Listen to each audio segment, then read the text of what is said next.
Hello, my name is Marcus. I'm the compiler of a collection of therapy quotes entitled 1001 Windmills of the Mind, a collection of advanced self-help quotes taken from a philosophical psychoanalytic or the psychoanalytic perspective, which long ago, as I understand, is referred to by some or perhaps many as philosophical medicine and narrative medicine.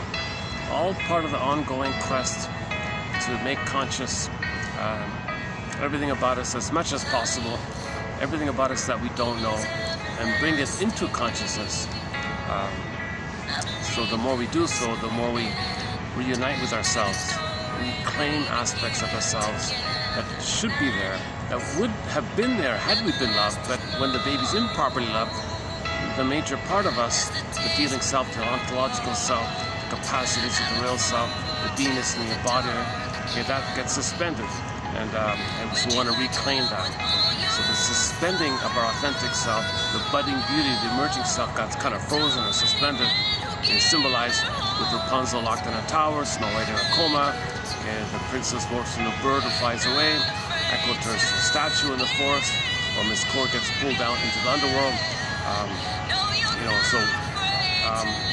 There's a sort of an inherent pain of not having our embodiment feeling real and alive. So if we don't feel real and alive, I mean, come on, obviously we feel uncomfortable. So the metaphor is the pin goes in a collar. Under the collar, the emotional body goes flat, called flat affect. In ancient Greece, this was called aphimolexia. No feelings for your words. Nowadays, people say alexithymia, no words for your feelings. But we live to the extent that we feel real and alive. That's where meaning is. That's where pleasure, intimacy, heart in the body, spontaneity, joy in the present, living in the present, loving in the present, delight in the present. We live, that's our natural state of affairs, to come from the feeling self, the embodiment, the ensoulment, the feminine element, the feminine principle, the yin, the shakti, the beingness, the serene, inexhaustible fullness of being. When people say, who are you? Like, I am. There's an authentic am. When that authentic am is suspended, out of the pain of it, we compensate with the false self. It's usually it's an attitude of superiority to compensate the inferiority feeling of losing the real self. It's not totally lost, it's just suspended, put on hold, so to speak.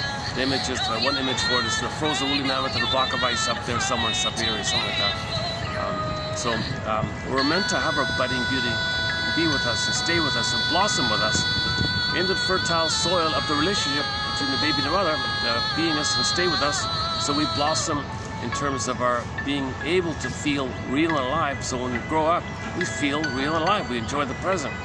But if mothers misattuned and couldn't offer that rhythm of safety, that maternal matrix, that soil, that environment to allow the safety to be with the person, you see, then there's a recording of it. Babies do remember the disappointment with the mother. The great hope failed. You heard no noise. The wreckage was within him. O cunning tale to let no witness him. This is recorded. Human connections lead to neural connections. The interpersonal leads to the intrapsychic. So the body remembers, the body keeps the score, the shadow knows, the body knows. Okay, so every body tells a story, or every unconscious tells a story. Implicit memory, procedural memory, stencils, schema, schematic, deep existential conclusions. And it's all in a state of timelessness. And it's pain, and the event was painful, and when there's pain, we repeat to get a better outcome. So we go through life repeating mirages of it. A, the fantasy, we can get a better outcome. B, so we can know what happened, make the inference, find our story, and give up hope for a better past called mourning. And then the phoenix comes, and then the reaction comes in. You know, the last video I ran through the idea of the labyrinth. I won't do it here again, but that wasn't too bad. If you go to the short section in this channel here, you'll see a 10-part short series called Labyrinth from 1 to 10. That's not bad. I thought I did a good job in terms of condensing 10 hours of material in about 20 minutes in those 10 shorts like that. So the labyrinth, you need the thread, the reflecting shield, the Perseus, Medusa, all the mini labyrinths of the guilt complex, the someday complex, the money complex, and all this someday fantasies that being dysfunctional means you'll get mother's love in the past. So we talked a lot about that. We've got to resolve either or thinking, get the both and, very important idea.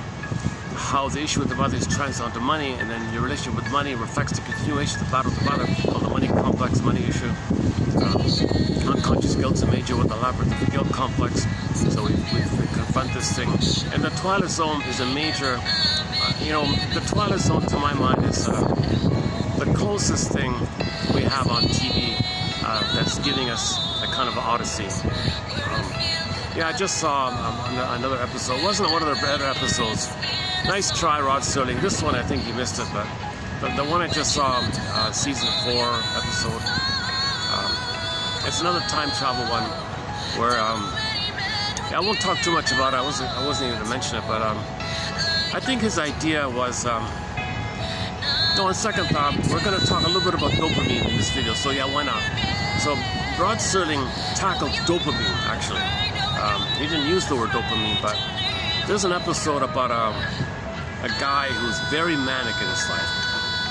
He was a driver, a pusher, didn't care about others, sociopathic climber, very aggressive bully kind of character, didn't care about others, psychopathic, aggressive climber like that. Very, very ugly character, no one's going to like him kind of thing. But he pushed and pushed, he lied, he cheated, he'd take advantage of people, found people's weakness, didn't care, he stepped on everything. No one likes him, he's a despicable. It's funny because in an episode the devil appears and is disgusted with him. Even the devil is upset with him because he's worse than the Well, you know, the highlight of that episode was that the lady who played the devil character was a lady with the horns. She's the actress who played in Route 66. One of the best episodes in the classic TV show Route 66 was one about the albatross. How much is a pound of albatross? And it starred a young lady, Julie something, Julie Julie something. I forgot her last name. Anyway, pretty, smart, very articulate. So in Route 66, she suffered a loss and she hopped on the moped in manic mode, buzzing down the highway.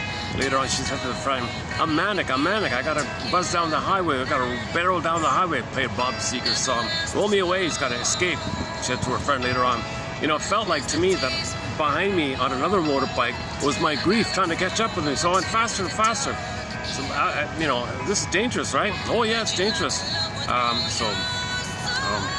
Anyways, that young lady who played it was Julie.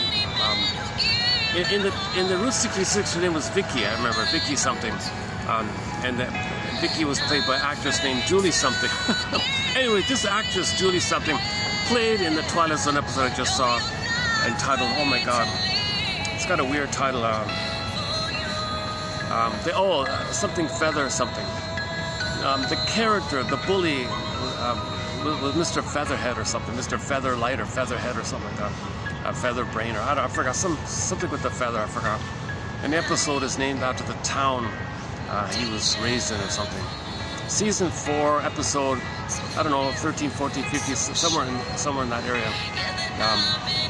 So the fantasy was written by Rod Serling.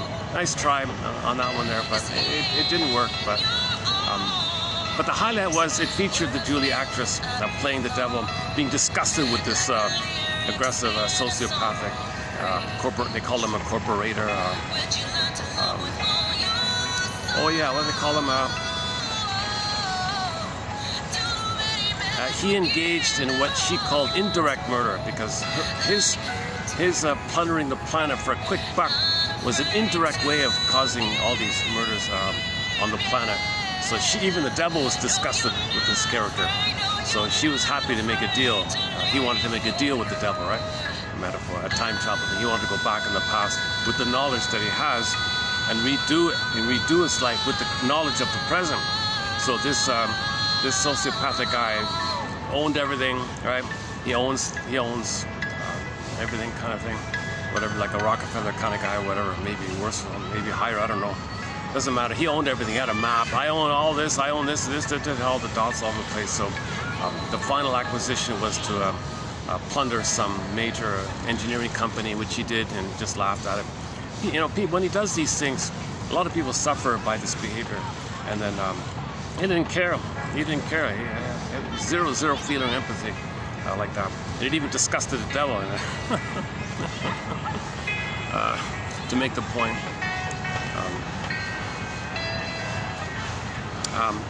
We posted a quote on the psychopath recently. Our first quote on this difficult topic, the psychopath, we posted about a week ago.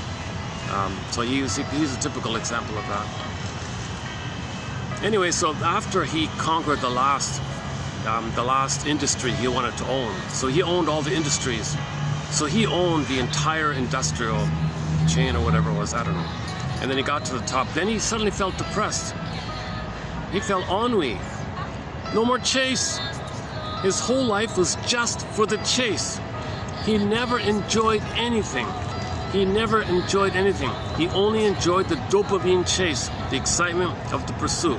It's addictive, it's motivating, it's exciting, because you always have the promise that when you get the thing, mother in the past will love you. So he's operating on a delusion that when he acquires something, and he's aggressive to do so, he's in a desperation to get mother's love in the past. So when he gets the thing, it's not real. The company he buys or whatever, steals or whatever, it's not mother in the past. But he had an illusion, and he didn't know that it was an illusion. But that illusion was like the promise of mother. Finally, I'm gonna get mother. And when you're in a lot of pain, you got an immense amount of dopamine. This man was manically driven. He was aggressively driven character because it's all dopamine. There's no oxytocin or serotonin. So he doesn't have any happy chemicals. He only has the stress, the adrenaline, and the dopamine. So dopamine is the hope that if you find something symbolic of mother, you blip up some memories of when you were in the uterus. The blissful oceanic feeling, the Garden of Eden, Shambhala, Shangri-La, Nirvana, Paradise, Utopia, Unio Mystica, Participation Mystique, whether the dual unity, this blissful two is one feeling called the Garden of Eden, etc. So oceanic ecstasy, delirious euphoria, this incredible blissful feeling babies feel when they're one with the mother and they own the mother and there's no time, no space, a lot of happy chemicals. He feels safe and he feels loved. He feels an immense amount of love and safety. So when he tries to plunder something, that triggers the memory of oneness to the mother. And when you can trigger up the memory of the oneness to the mother, you're going to blip up some happy chemicals that are going to blip up over the permanent stress that he feels, the permanent frozen fear, frozen anger, and dopamine is the chase for the mother. So Janoff's take on repetition compulsion is he's going to plunder a company, or short sell a company, or buy a company, or steal a company, whatever, using all these tricks and dirty. He did all these dirty, really unethical, immoral kind of activities. So he would, when he got something, that's how desperate he is. He's so entitled, psychopath, gotta get it. He's only got dopamine. He's only driven by dopamine. The only kind of quote-unquote happy chemical he has is dopamine. Chase. Can't love, can't have pleasure. It's just dopamine and blowing off steam and schadenfreude, perverse pleasure. A lot of perversions, that kind of area, blowing off steam, fantasies, twisted stuff. So anyways, just the basic idea is he had a very strong dopaminergic brain. A dopaminergic mind means there's an abnormal, excessive amount of dopamine in the brain. That corresponds to how much pain you're feeling, how much betrayal you receive by the mother. When there was betrayal, there's fear and anger. The set points of stress, adrenaline are way too high. Also survival, painful survival. Now he thinks it's a jungle. And he only thought in terms of jungleism. He thought he could do anything. His psychopathic slogan was, only if someone stops me, that's the problem. Otherwise, it's okay. So he thought it was a jungle in his brain. Because the mother never loved him, obviously, and the set points are too high, and he thought it was a jungle. So when the baby's traumatized, from the baby's point of view, he's operating from the survival kind of place. Mother's a monster, and it's a dangerous jungle. He's got to do what he's got to do to survive.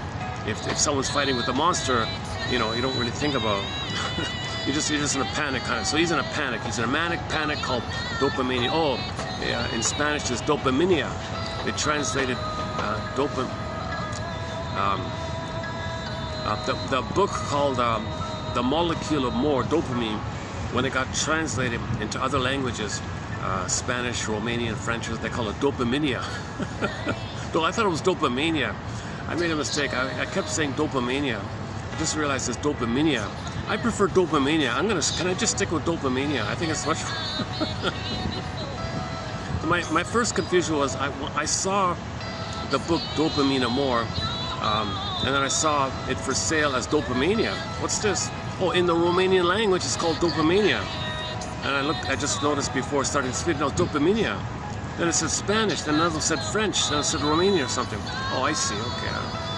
So let's just stick with Dopamania. So this Twilight Zone episode about that Mr. Featherhead or whatever his name is. It's all about dopamine. And he said there was numerous references to this point. He says, I'm only happy when I'm in pursuit, when I'm chasing. Okay, the catch, forget it. He played an obnoxious song that chase is better than the catch. Now that would definitely be his theme song. He can't enjoy anything. When he gets something, it's just for a moment, aha. You know, it's just, you blip up the fantasy of the chemistry of when you were one with the mother. It blips up, I got it. You feel better for the moment. You feel safe and loved for the moment. It's a blipping up phenomenon, like a bouncing up with the chemical phenomenon above the stressful one. It goes down quickly. Okay, so because the stress is still there, he's got to chase to blip up, chase to blip up, chase to blip up. This man's whole life for 60 years was to chase to blip up, chase to blip up. Meaningless stuff, hurtful, didn't care about the effects of others. He wanted to get out of the pain. The only way to get out of the pain is to blip up fantasies of being one with the mother. So find something and make it as a fantasy exercise called the thing you're looking for. It could be food, could be liquid, could be money, could be a company, the thing you buy, whatever, or the thing he raids, or the country he plunders, whatever he's doing, whatever thing out there that you're in pursuit of, the target, the thing you're after, whatever. That's called an ersatz self-object. It functions as a triggering, like a flinting thing, like a triggering thing. When you get the ersatz, fake, okay, delusional, fake, non-real, self-object. Okay, self-object is a jargon whereby when the baby's nursing with the breast functions as a self-object for the baby. So written as two words because the baby and the mother are one unio mystica, and the baby owns the unit. It's still baby and the mother, but he owns the whole thing, and it's a blissful thing because he thinks he's got the mother, he's one with the mother. So this blissful oneness idea. So you look for something, a mirage of the breast. They don't use the word breast, of course. So self-object.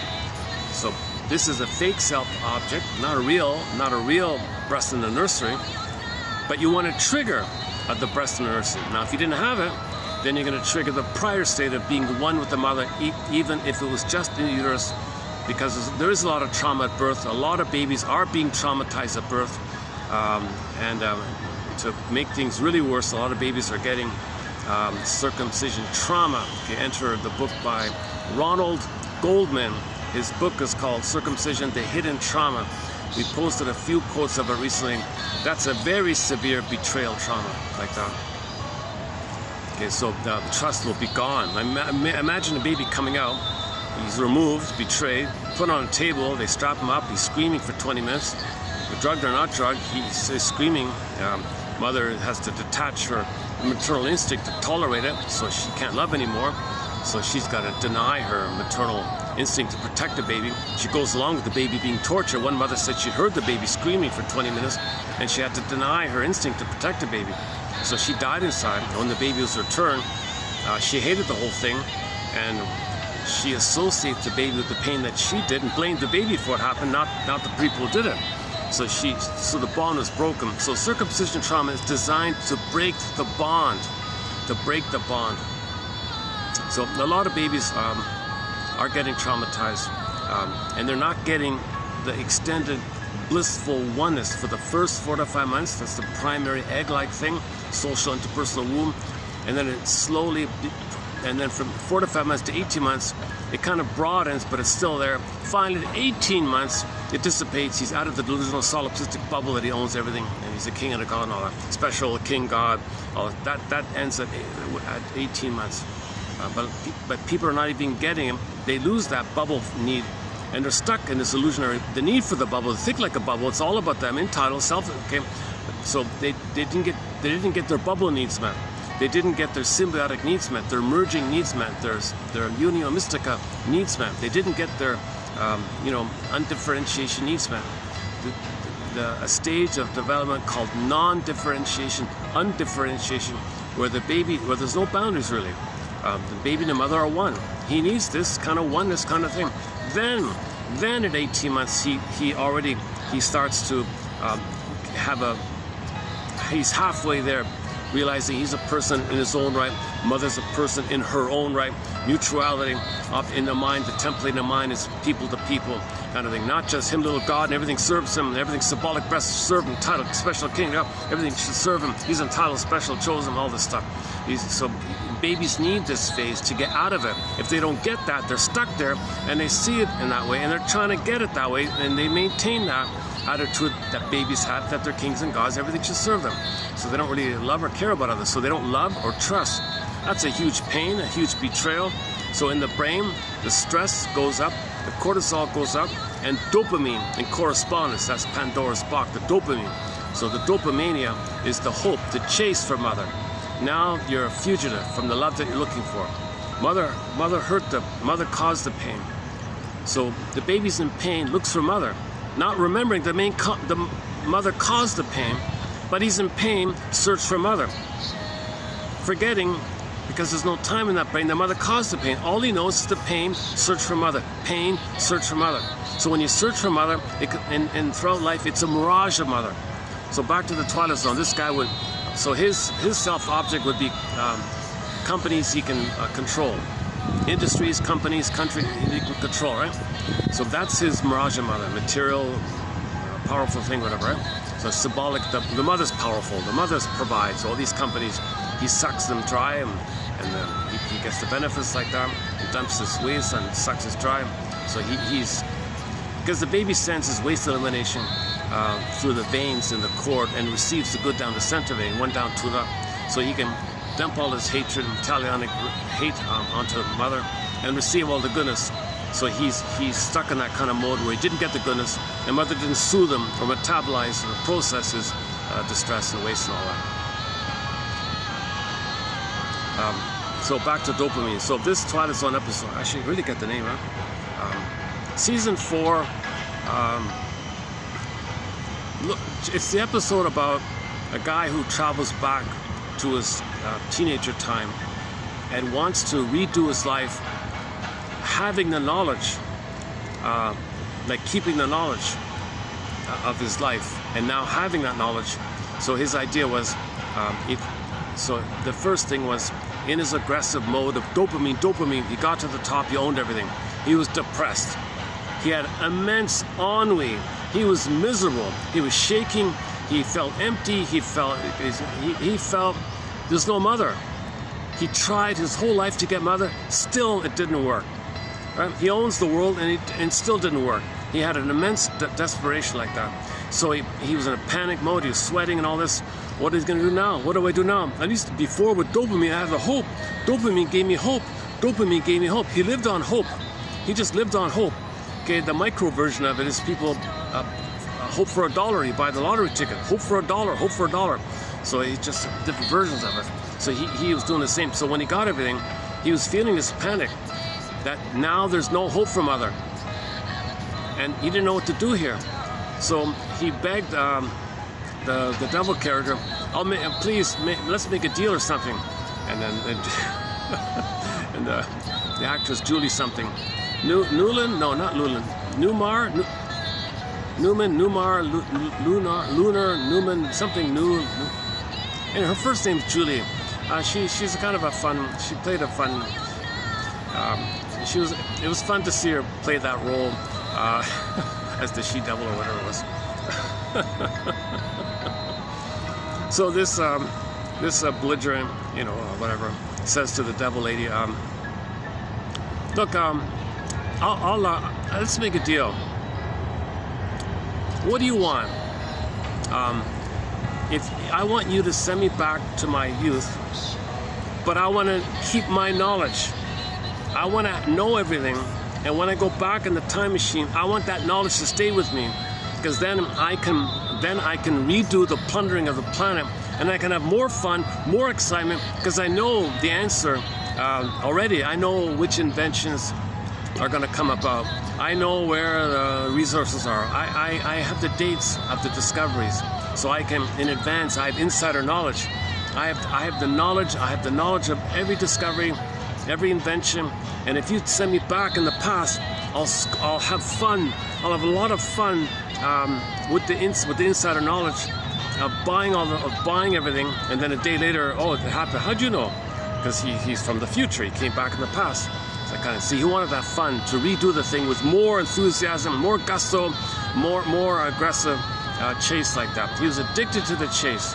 This man was addicted to the chase. There's no catch. There's no catch. There's no love or pleasure. He only wants to chase. So he says to the devil lady, now please take me back. Let me go back to my youth like that. Just finished high school or whatever. But keep intact my current knowledge, okay? And they said, well, what are you going to pay for it? Now the devil says, well, you own trillions of dollars or whatever. You got to give me all that. Fine, take it all. Oh, leave me a little bit so I can buy stuff. All right, we'll give you a little bit like that. So he took the little money because it's no problem. He can, with the little money, with all the insider knowledge, he'll become a trillionaire in no time anyways. He just wanted to chase. It wasn't really about the money, right? He just wanted to chase and plunder.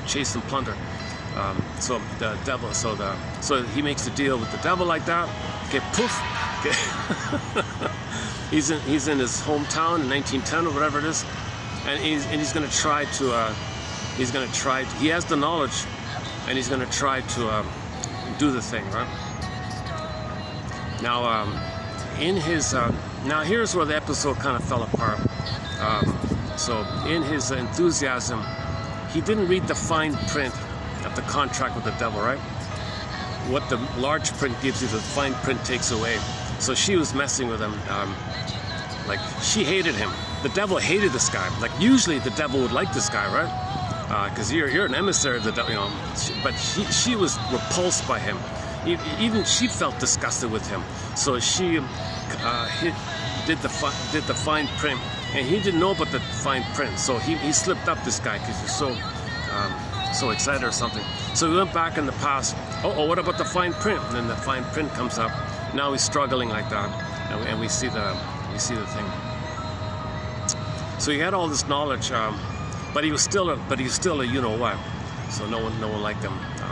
So his personality was the same. You see, one thing he didn't ask the devil was, give me back my more youthful personality.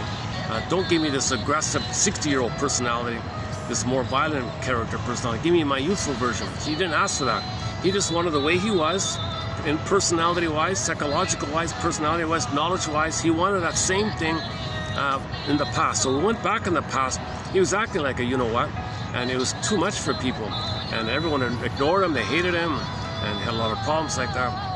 And the conclusion was he was totally defeated, he made all these mistakes. And then the devil came back, and he said, well, you know, out of the goodness of my heart, wherever that is, devils don't have hearts. I don't know where it is, but I feel so pitiful. You're such a pitiful creature. What do you want now? So this wretched guy said, okay, fine, take me back to the present. I don't care. Just take me back. I don't want to live here. I don't want to live in this past. Take me back to the. Well, you realize if I zoom you back to the present, your $1 trillion are gone. You're a nobody. You're going to be based on what you are now, in this point here. Fine. So, woof, came back to the future, his present, and it turned out he spent his whole life as a janitor, cleaning washrooms and all that. So he was a pitiful creature like that. So I don't know, maybe Rod Serling was trying to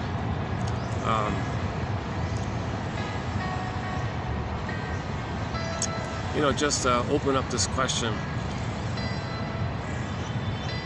of alternative paths you could take. I think, maybe the main message is this whole personality issue.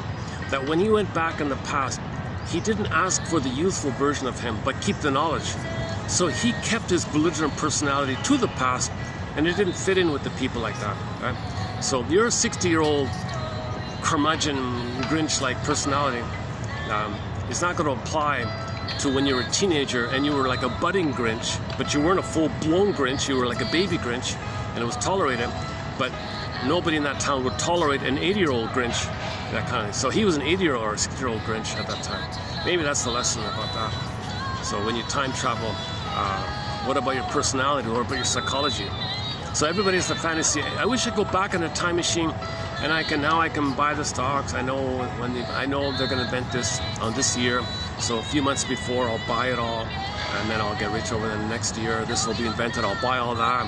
I'll discover this over there, and I'll buy it before that. And, you know, see, he wanted the fun of having a greater gulping mechanism because he needed more, molecular more. So dopamine is just about more. Give me more, right? So that's the name of the book I'm going to discuss today, called The Molecular More. The Molecular More by two guys named Lieberman and Long, or Long and Lieberman, whichever way. Two guys there. So it's a bit of a best-selling book, bit of a classic, I think, 2018 or 17 or something like that.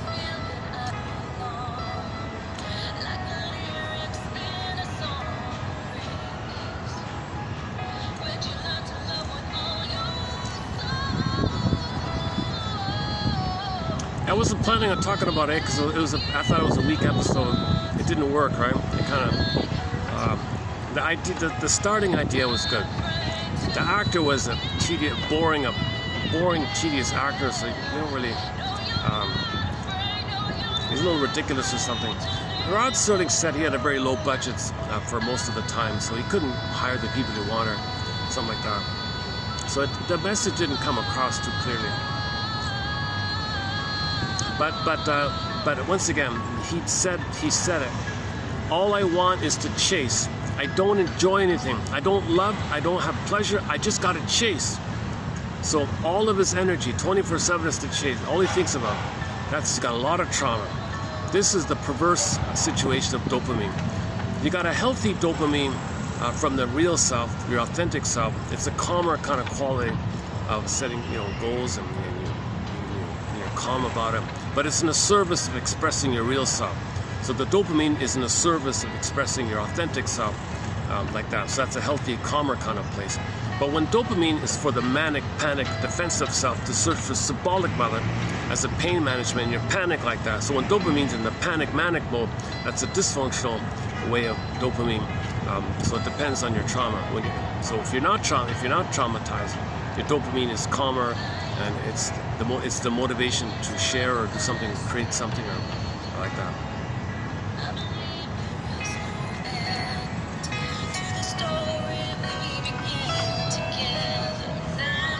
And since I talked about it, so much, why don't I dig up let me dig up the name of that episode. I'll give you a second. Twilight Zone. Season 4, right? Season 4.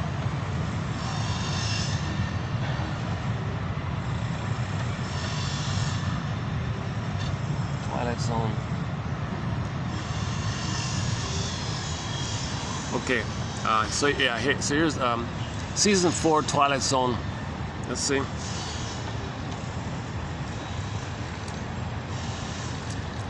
Okay, here it is. Okay, 14. Of late, the episode's called "Of Late, I Think of." Doesn't show here. A business empire mogul strikes a bargain with the devil to travel backward in time to the life he remembers as a young man. What's it called? Hang on a second. Oh, here we go. Oh, Cliffordville. So that's the name of the episode. So Cliffordville was the name of the town he's from, but his name was Featherhead or something, or Feather Light or something like that.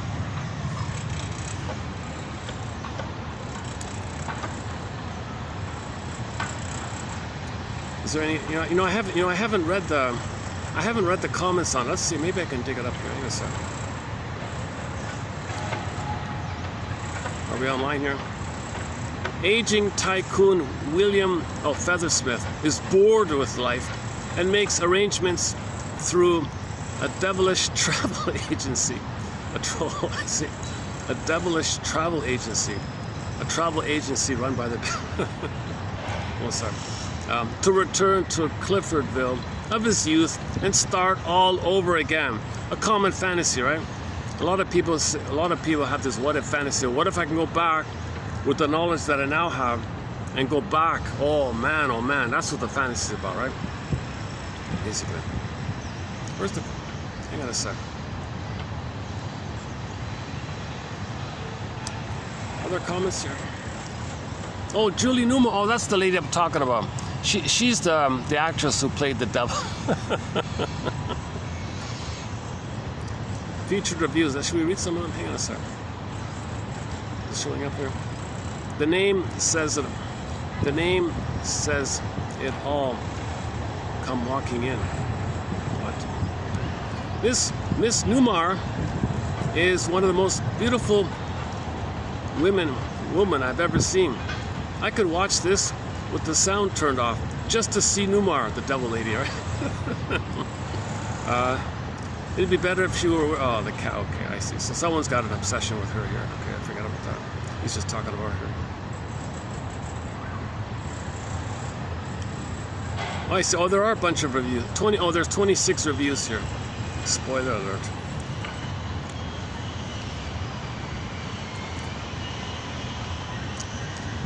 Too impatient to use the skills that made him a multi-billionaire. In the first place, he falls victim to the premise that one can find a shortcut to success. For those viewers thinking of making their own deal with the devil, these Twilight Zone stories would be a good primer on how to avoid all those nasty pitfalls that human frailty is subject to, like a faulty memory that forgets an important invention. Like a faulty memory that forgets an important invention takes place.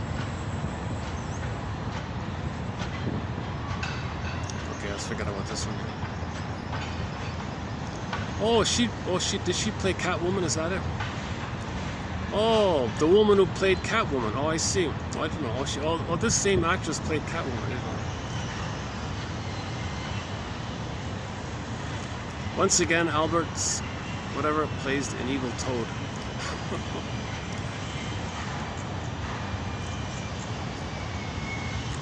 Ruthless tycoon, wealthy but bored, eager to re-experience the thrill of acquiring all of his wealth from the beginning. He will get a chance to do so. The devil sends him back. Right. So the guy said to the devil, I see, so if you're gonna send me back, I gotta sell my soul. Are you kidding? You sold that long ago. We have it already. You gotta be kidding. Ugh. You don't have a soul. You've lost it 60 years ago or 50 years ago. So all we want your money.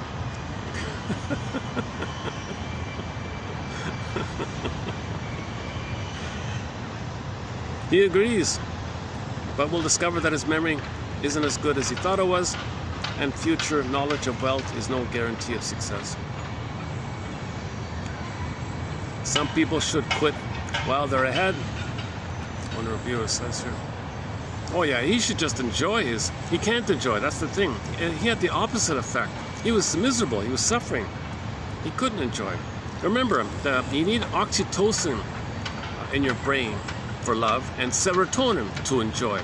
It's too damaged, it's too low with trauma. It's too high with the stress and chase. John F. says when you repeat, you're hoping to correct the set points. But he's reinforcing the set points because you're reinforcing, you're widening and deepening this set points. You're entrenching the set points. So it gets worse and worse like that. So he can't just suddenly say, now I can enjoy. You gotta be kidding, right?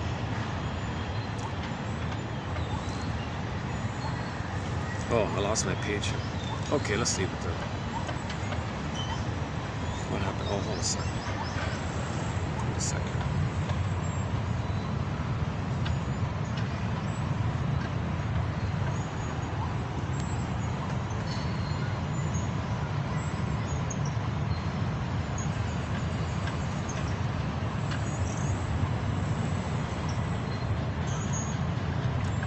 Oh, here's the... Okay, here's one review. Okay, this guy is a hard-nosed and cold-hearted misanthropic. Oh, he hates people, yeah. He hates, of course. wealthy but bored. It's clear that what he enjoys is the chase. What he enjoys is the chase. So once again, the chase is better than the catch. He also likes destroying men in the process. So he's got Schadenfreude. He laughs when he destroys a company and then people are desperate and a lot of people lost their lives. He's laughing at it. He's a sicko, right? While leaving the office one day,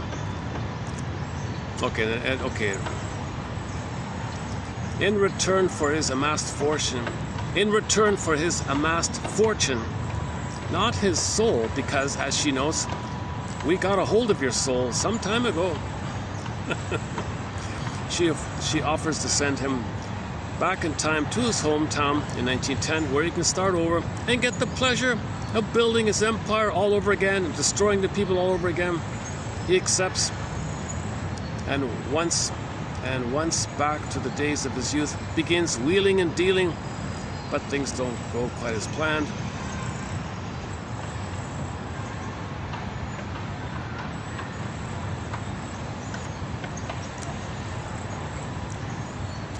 Somebody called him you're a pusher, manipulator, raider. He's a parasite. Oh, this guy. Okay. You don't make anything. You're parasitic. You're a taker, conniver. You're not a designer. You're a conniver. You don't invent. You exploit. Okay. You use. You don't bring. You manipulate. You're a raider. So so these things. So this guy had no value, right? Like, this guy didn't generate anything. Right? He wanted to siphon and raid and suck and live off parasitically. Okay, so this is the famous idea of extracting and siphoning idea. So So if you step back a minute, in a broader sense, okay, this extracting and siphoning that he's doing is because he wasn't nursed properly. The bottle was used, the mother wasn't there. He didn't get a chance to siphon and extract mother's love. So he extracts the planet, basically. So no one would call the baby such a term, of course. But if you're an adult version and you're doing it onto everyone on the planet, you can metaphorize it as a vampire squid like that. So he's a good example of the vampire squid idea.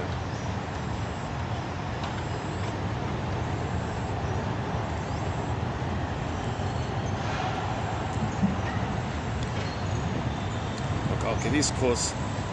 Okay, a lot of these quotes are just kind of obvious, or I haven't read these yet. Let's see.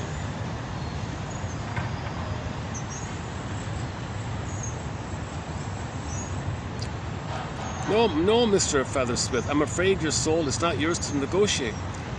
Then what do you charge for this deal? Cash.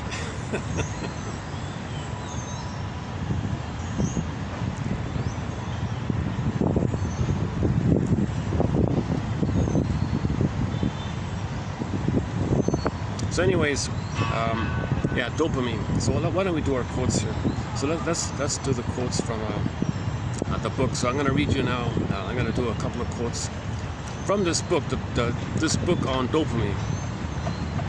So it starts off with a very good example of the application of the idea of the difference between your happy chemicals and your painful with dopamine chemicals. So the excessive dopamines with the painful ones. Okay. And if you can love and enjoy the pleasure, then you're in the present. In the mode of relationships, that's called companionate love. You're not chasing for something else. You have pleasure and you bond, and you enjoy the present, here and now love, companionate love. There's a pleasure in the day-to-day love. You're not looking for something better, something more. The more is not needed because you have oxytocin and love to enjoy companionate love. Okay. Love is at second sight. You know them, and it's companionship.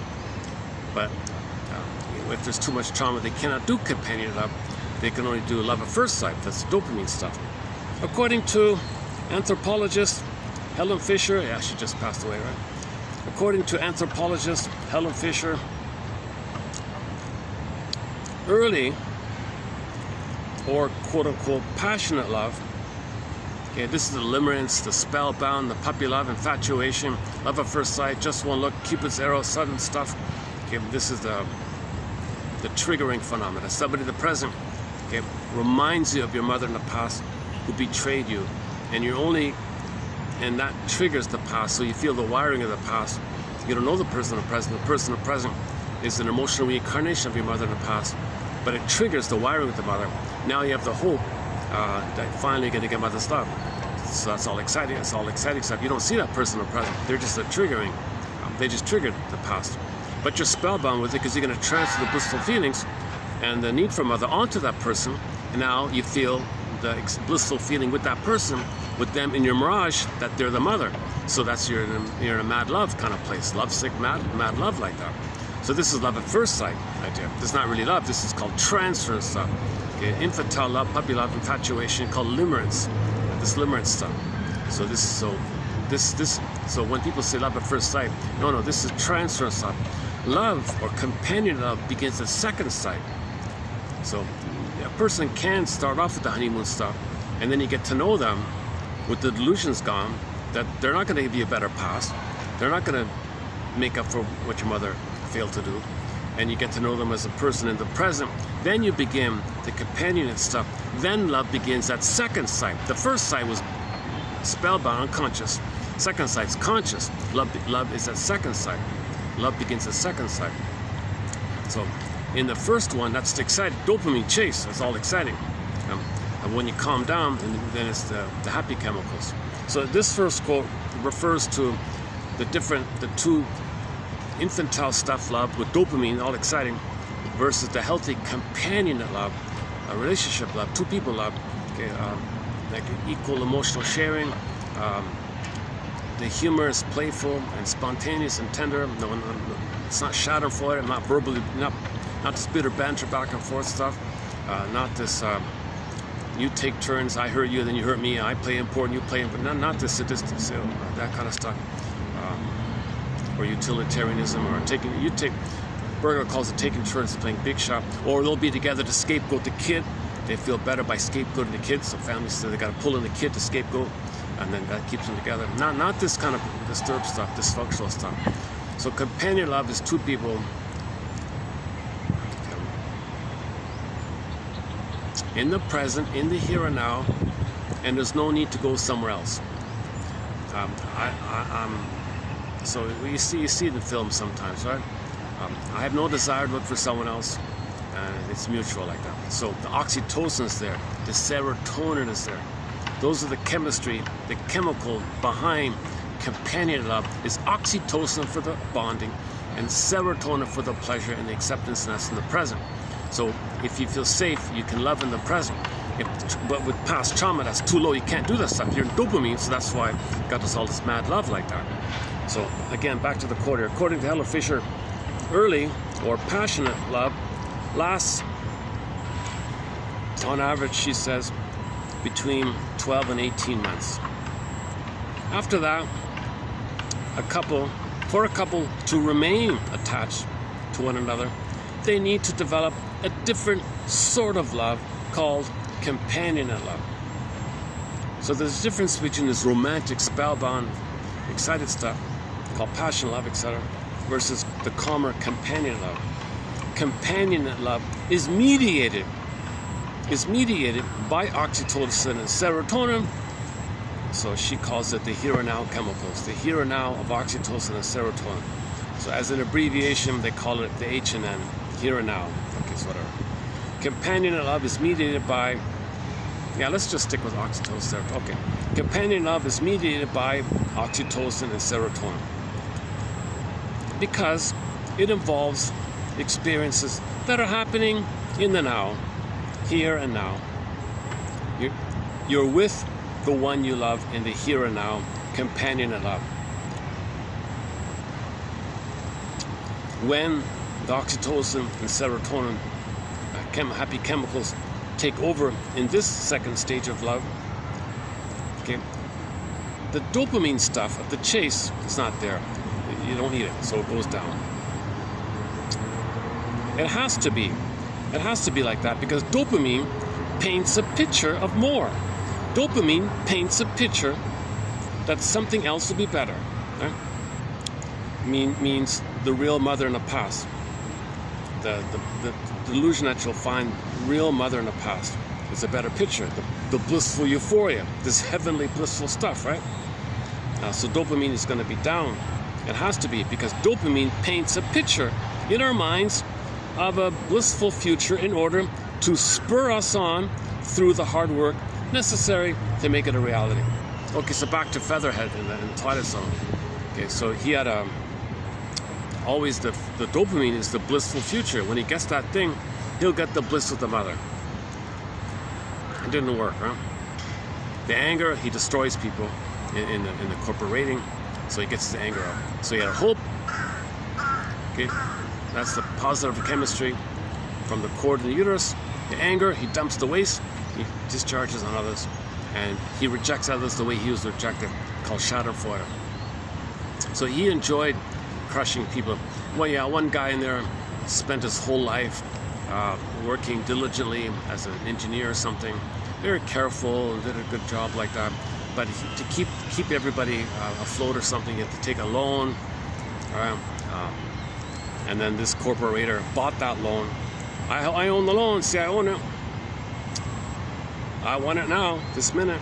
Otherwise, I close the doors and change the name on your thing. No, but you're going to destroy our family and you're going to destroy this. And ha ha ha, sucker. You know, that's the kind of character he was. He was drinking champagne, that kind of. He was a sicko. Sad. Even the devil hated him. That kind of thing. Even thinking about it makes you kind of sick, right? This guy had no feeling for others. This guy has zero empathy for others. Rod Serling, yeah. Even though the episode, now that I talk about the episode, it's more valuable. But see, no one's ever heard of that episode, right? Like I just found it last night by myself. So.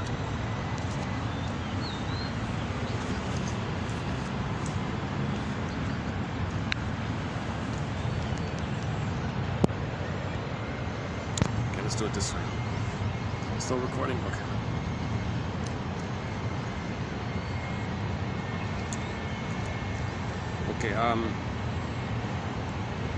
Okay, so next one. Dissatisfaction with the present state of affairs is an important ingredient in bringing about change, which is what a new relationship's all about. Okay. So let's back to this Featherhead guy. Let's say he did have a girlfriend for a minute.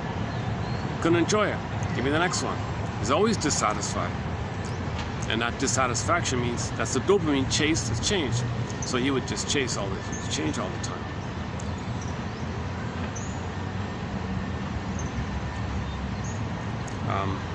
Okay, oxytocin and serotonin-based companionate love, on the other hand, is characterized by a deep and enduring satisfaction with the present reality and even an aversion to change, at least with regard to one's relationship with one's partner.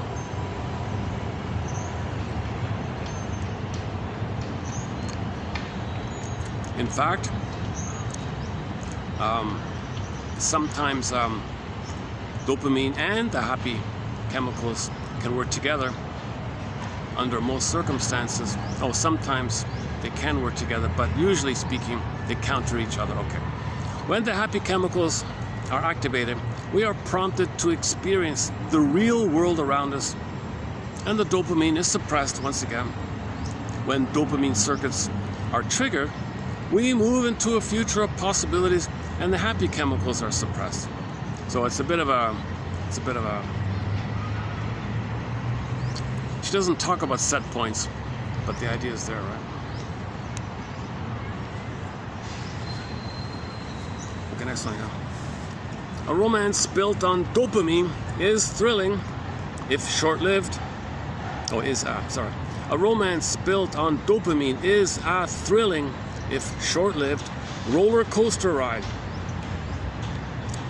Just as dopamine is the molecule of obsessive yearning, the chemicals most associated with long-term relationships are oxytocin, vasopressin, similar I think, serotonin.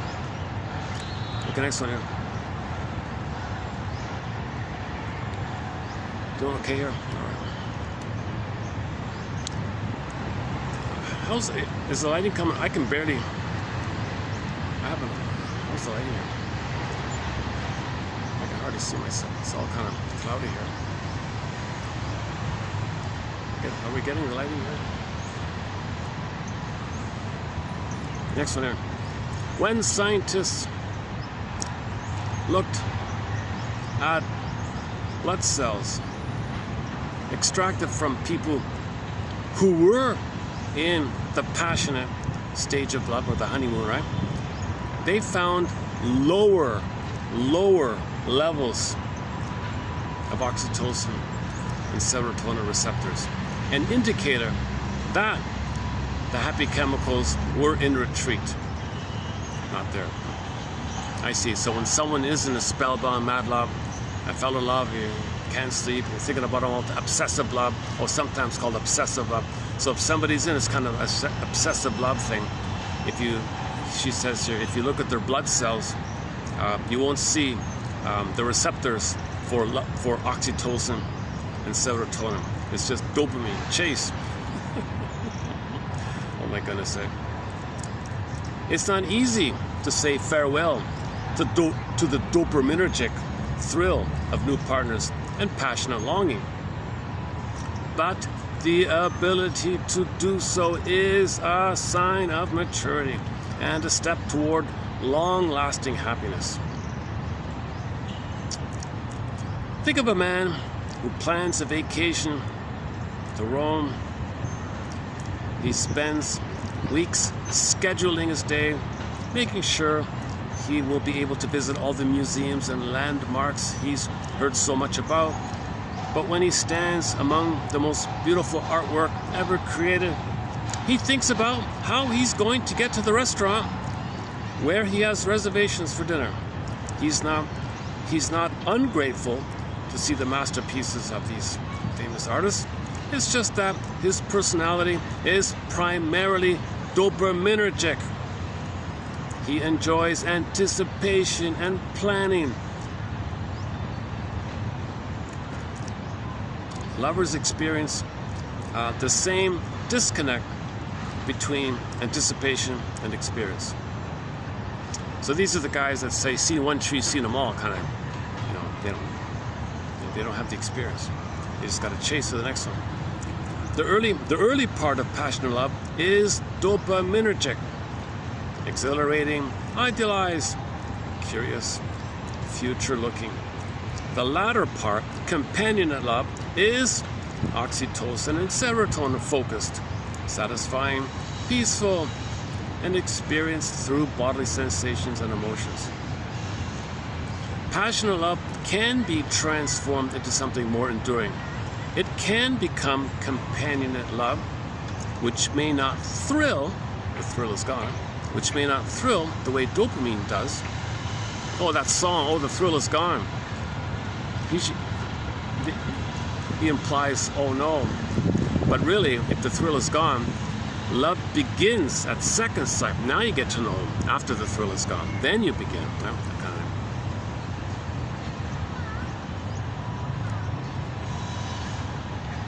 Where are we here? Passionate love can be transformed into something more enduring. It can become companionate love, which may not thrill the way dopamine does, but has the power to deliver long-term happiness based on oxytocin, serotonin, here and now, neurotransmitters. It's like our favorite old haunts, restaurants, shops, even cities. Our affection for them comes from taking pleasure in the familiar ambiance, the real physical nature of the place. So most people might have a place that gives them that feeling. In the song Hayfield, by the band and Shell. There's a song called Hayfield. When I go to this hayfield, that's my haunt, that's my favorite haunt, the hayfield. I feel oxytocin and vasopressin. It's a long-term bond. So some people do bond to their cities and favorite restaurants and stuff like that.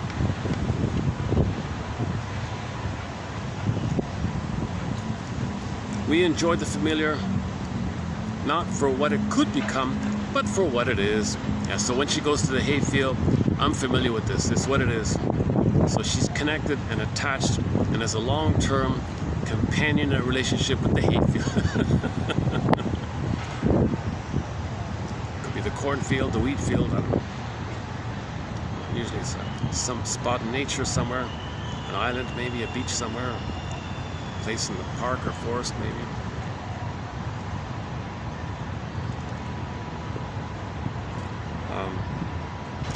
That is the only stable basis for a long-term satisfying relationship.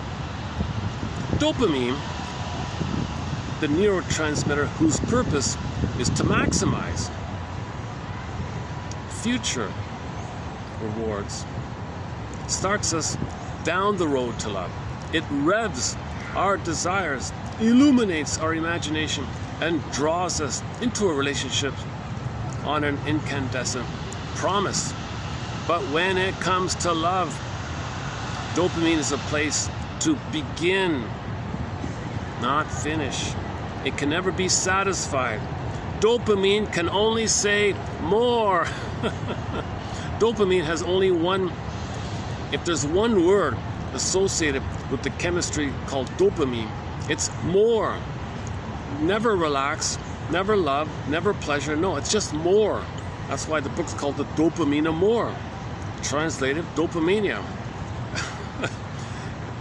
In Spanish and French and other places, dopaminia. I prefer dopamania. Oh, I see. Maybe in those languages, dopamania is spelt or pronounced as dopamania. Maybe that's what it is. Now, it's funny, just passing through the mall here, I did see in the book section on the front there when you pass by, they have they have the Dopamination book there for sale. I don't recommend that book. I'm sorry, I don't recommend. Although it talks about dopamine, that there's a cynical thing going on in it. It's a huge Trojan horse. There's an example of a Trojan horse. Let's say you're curious about dopamine. You heard about the book Dopamination, and she seems pleasant enough when you see her talk on YouTube and all that. But if you read her book, okay, she strings throughout the whole book. I gave up on it. I threw it away for you. She strings an extremely sickle, perverted, sickle character, and details his things, this perversion, all throughout the book. And so you're drawn into the promise to learn about dopamine, but you're gonna be poisoned by this long detailed report about some sickle character who does these sickle things. I can't even repeat it or mention it. So I don't recommend the book. I'm sorry. Her lectures on YouTube are okay for the most part. And it's funny because some people in the interviews they would tease on it. They would ask about it. Why do you talk about this sickle all throughout your book? And she was honest. She says, I have a lot in common with him. She had a disturbance herself. Not that unfamiliar to what he had. So she said she had a kind of addiction to pornography and perverse things. It's kind of sad like that. Jesus Christ. See, this area of the perversions we don't cover in our collection here. I'm not a forensic psychiatrist or doctor. It's out of my zone here. But one clue is, one theory is that it kind of relates to trauma at the nipple when the nursing was failed. So you look for things to fill in for the nipple. So that's the fetish idea, right? And then identification with the aggressor. Yeah, I don't. Yeah, it's a little bit too much. So the book's really about the diary of a pervert, basically. So don't read that book, and it's heavily promoted. The Molecule of More is maybe a little better. I'm not sure.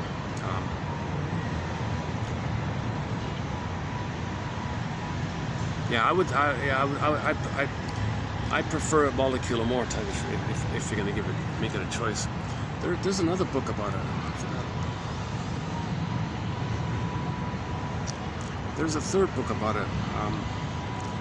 Maybe it'll come up in the future. Okay, next one here.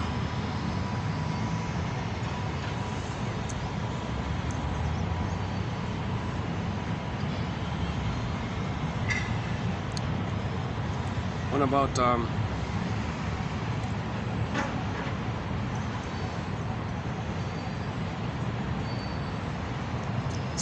one about smoking here.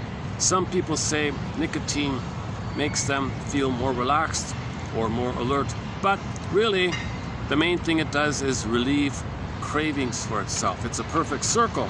The only point of smoking is to get addicted so one can experience the pleasure of relieving the unpleasant feeling of craving, like a man who carries around a rock all day because it feels so good when he puts it down.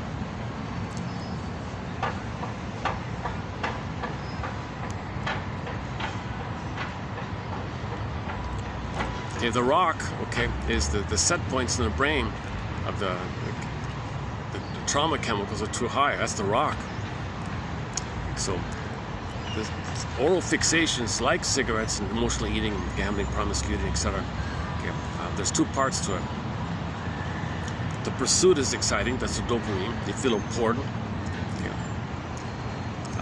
And the thing that you're chasing, that thing that you're chasing triggers the past memories of when you were one with the mother.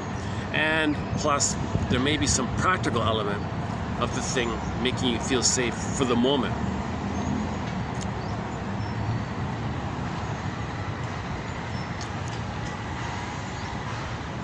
But the set points are too high.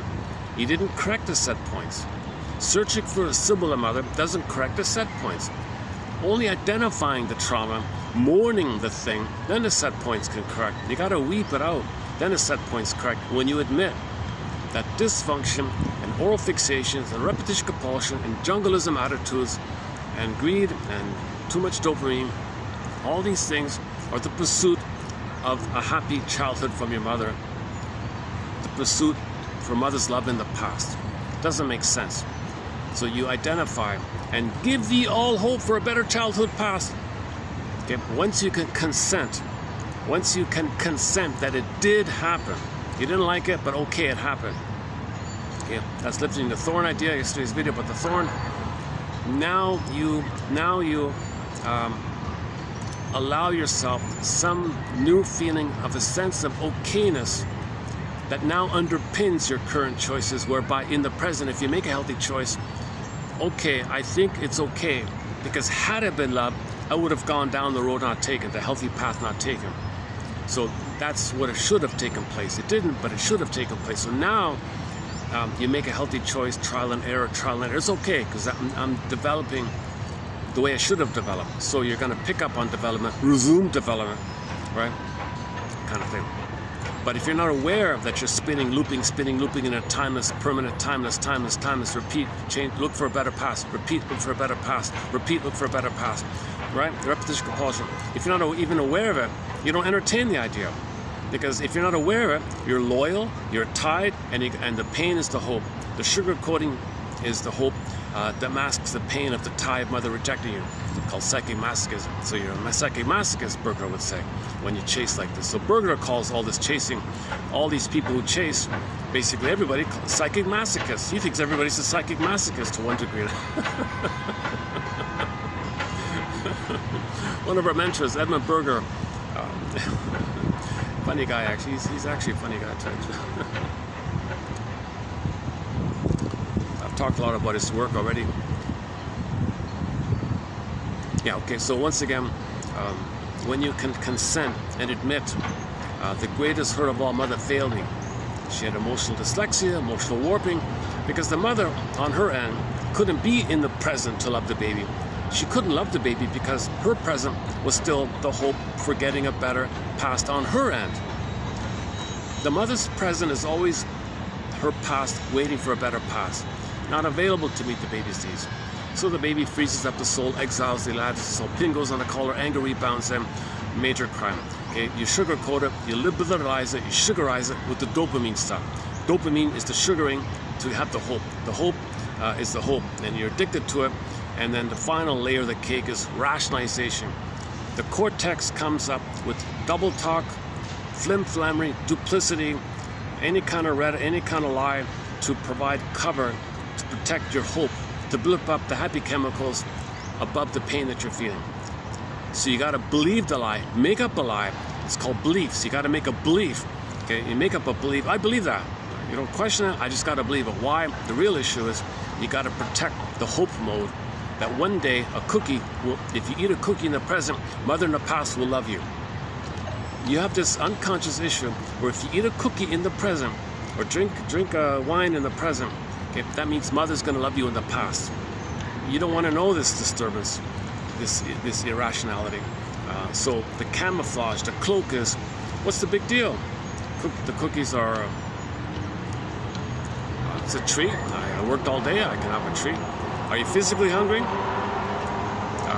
Do you really need all that strong amount of sugar and chemicals in it? And stuff like that. You don't question that. No, brush it off. It's just a treat. You're making a big deal of nothing. What's wrong with you? So you make some excuse, some rationalization to protect your hope. So anyways, back to yesterday's video, the 10-parter called The Labyrinth, parts 1 to 10. When you go through those 10 parts described, you get to the Medusa, okay, or the Minotaur. That's the mother complex, and you realize you identified with her, and you couldn't leave her. So when you unblend by understanding her, that she's a person in her own right who was wounded, hoping for a better past on her end. That's called understanding, forgiveness, and differentiation. Now your feelings about it, you parse it out. Now you say, okay, wasn't it bittersweet that I stayed tied there, trying to save her, fix her? See, in the bittersweet I discussed yesterday about the bittersweet. Okay, back to the Twilight Zone, one life furnished in early emotional poverty, but the bittersweet idea. I'm talking about the closing narration of that episode. Isn't it bittersweet? So, the psychic masochism means you're fixated at the rejection. The mother rejected you, and you're angry at her, but it rebounded in on yourself, and you're attacking yourself. Okay. And isn't it bittersweet that you're going to hate yourself to maintain the hope that mother will love you one day? But you got to hate yourself to maintain the tie. Isn't it bittersweet? So what are you trying to do here? Isn't it bittersweet that you hope that a cookie will give you mother's love in the past? Then you'll have mother's love in the past. Then, if you receive mother's love in the past, then in that past, when your mother wanted love, you'll be able to love her so that she felt loved. Because the mother turned to the baby to love her. So, mother as a baby, I made you to find me. My mother never loved me. You do it for me. Oh, I gotta save you and be a mother for you. Well, first I gotta get your love. Not available. Gee, you're putting me in a real difficult situation about it. Or I'll look for cookies, hoping it's you. Then I'll be loved, and then I'll love you. Isn't it bittersweet that we're doing this immense burden? Albatross. Back to Julie. What's her name? Julie Newmar. What's her name again? That's dysfunction, right? Hoping that a cookie or oral fixation or raiding a company or whatever, gobbling up a company or whatever, and all the people suffer, that you're going to get mother's love in the past. And receiving in your fantasy mother's love in the past, buy the thing you buy, you now will be able to be a mother to your mother where she'll be healed because the mother was hoping for a better past. The mother wants her mother's love, baby's going to fill in for that. Isn't it bittersweet that we have these confused ideas? This is called dysfunction and neurosis and repetition compulsion, and we don't know it. So that's what these quotes are for. They're a bit of a thread in the labyrinth. The lantern, the reflecting shield, sort of discrimination, sort of discernment. Okay, it's called the psychoanalytic perspective, where you kind of discern, question it. So this is all guesswork. These are our theories, hypotheses. You free associate. Could it be this? Could it be this? Make inferences. Look for patterns. So we discuss these studied defense mechanisms. Okay, like repetition compulsion, identification with aggressor, projection, projective identification, and so on. And personality patterns. Berger's theory about psychomasochism, internal object relations theory, about how the template overlays on the present. You see the present through the stencil of the past. The psychic stencil you overlay in the present, see the present through the stencil of the past, the blueprint or model of the past. I like that. Bowlby's take on repetition compulsion is every day you see the present through that thing in the past. Next day again, next day again. So it's a kind of a repeating thing. That's one way of saying it. Commonly, that part of the brain doesn't know time, so all time is that time. But the present is not the past, but that part of the brain doesn't know time, so the present is still the past, because the unconscious does not know time. So all time is that time, so the present is still the past from that point. It's a puppet master, iceberg metaphor, all the power's there. It's a survival issue. You're not going to live in love and trust because of all the trauma. Okay, so that's why. That's one way to think of a repetition compulsion. The present is still the past from the lizard brain's point of view, the monitored lizard part of the brain's point of view, the salamander part of the brain's point of view, the chameleon part of the brain point of view. Okay, that brain stem, tip of the brain stem, the amygdala, the spine, that whole system. Okay, it's just we nickname it. Janoff likes to nickname it the salamander brain. Another one calls it the frog brain. Another one calls it. I'm calling it the monitor lizard one. In the park, there's monitor lizards. We used to call it the iguana brain. I still like the iguana one. Well, most people say crocodile, alligator, dinosaur, frog. One person called it shark. A little confusing.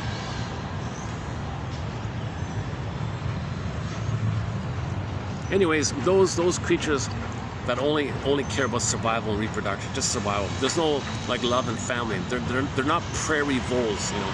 They're not giraffes. Like with families and monkeys and things like that. So the lizards have only one brain. Okay, the monkey has two brains, but we, okay, Homo traumicus, have three brains. Some people are just passing by me here. Okay, wait a sec. Maybe I'll play a song. Let these people pass by here. Some tourists or something. Why don't we? Oh, okay. I want to try out a new song here. Let's try out a new song here. I want to try out the feed. It showed me on the feed. I played a Sudan song a while ago, and another one popped up.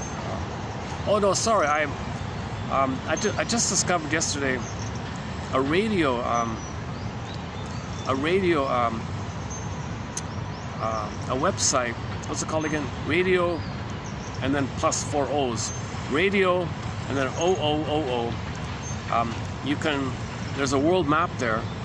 You can click on a country and identify a decade, and it'll give you some sample songs from that country, from that decade.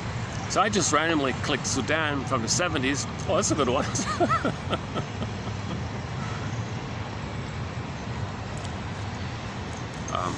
So this is an aggregator that lets you listen to any radio that's going on out there.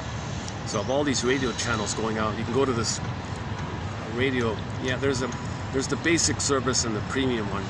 So you're limited like that. But anyway, let's try out this. Let's first try out this this song from the 70s from Sudan. Not a bad song. Yeah, let's give it. So just an experiment here. Called the song is called Zulam.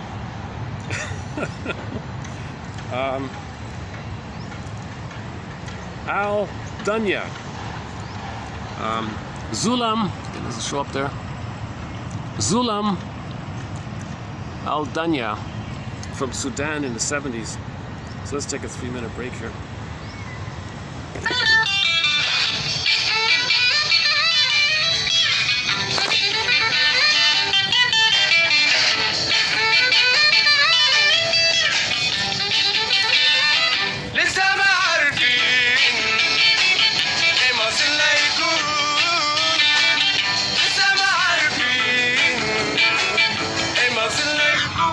Anyway, let's try again. Hold on a sec. Maybe I can make a short out of it. Let's see if I can start over again. Let's get a proper. I gotta keep it level so I can get the sound. Is this gonna work? Let's second.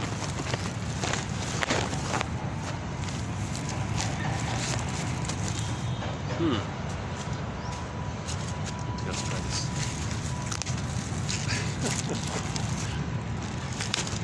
this. Okay, take 2 here. This should be okay, right? All right, here we go.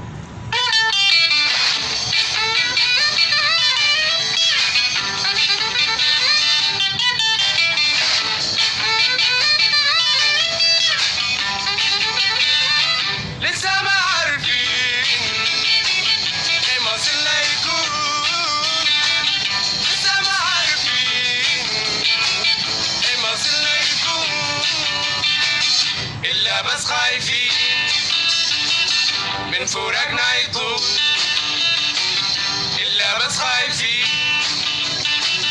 من فراقنا يطول من فراقنا يطول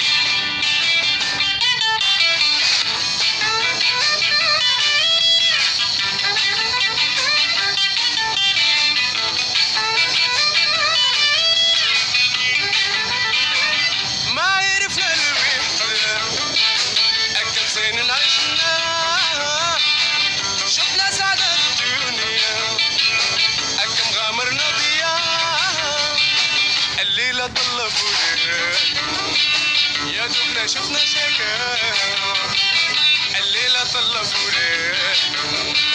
يا دوبنا شفنا شكا إلا بس خايفين من فراقنا يطول إلا بس خايفين من فراقنا يطول من فراقنا يطول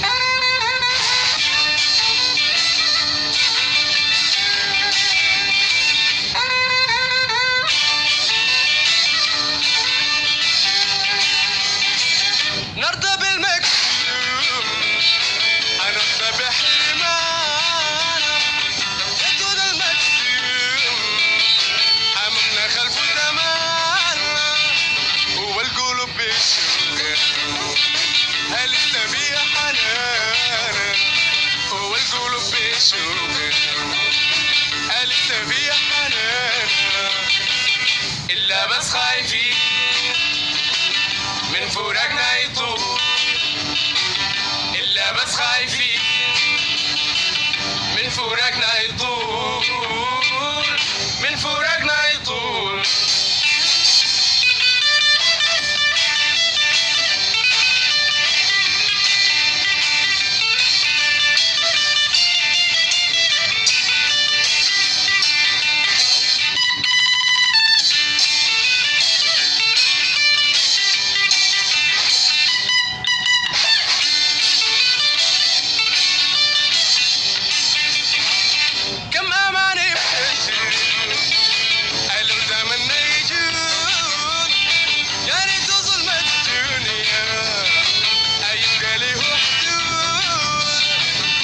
تكسر الأيام ولبعضنا نعود تكسر الأيام ولبعضنا نعود إلا بس خايفين من فراقنا يطول إلا بس خايفين من فراقنا يطول من فراقنا يطول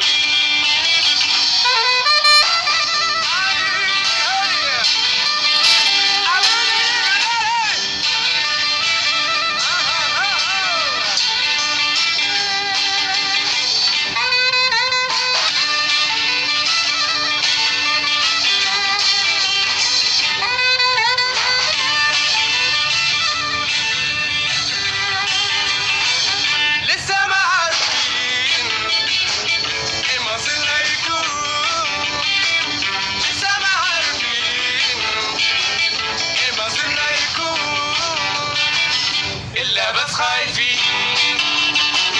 من فراقنا يطول إلا بس خايفين من فراقنا يطول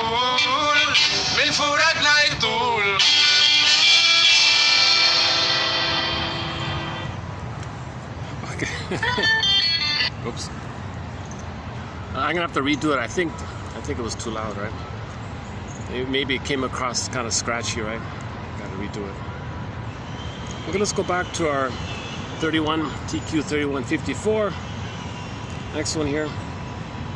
The more active the dopamine cells were, the more money the volunteers expected to win. It's not uncommon for people to deceive themselves in this way. There are few things we encounter in daily life that are more unlikely than winning the lottery. A person is more likely to have identical quadruplets or be lost by a vending machine tipping over. It's over 100 times more likely that a person will be struck by lightning than win the lottery. Yet millions of people buy tickets. Rationalization. Well, someone's got to win. See, you want to provide cloak. Well, someone's got to win. You can't win if you don't play it. So rationalization, it's hard to argue. It sounds reasonable. You want to believe it. But it covers the real issue. Okay, the rational mind, if somebody's rational and the odds of winning are 1 in millions or whatever it is, you're not going to do that, right? A more sophisticated dopamine enthusiast expressed his devotion to the lottery in this way. It's hope for $1, man.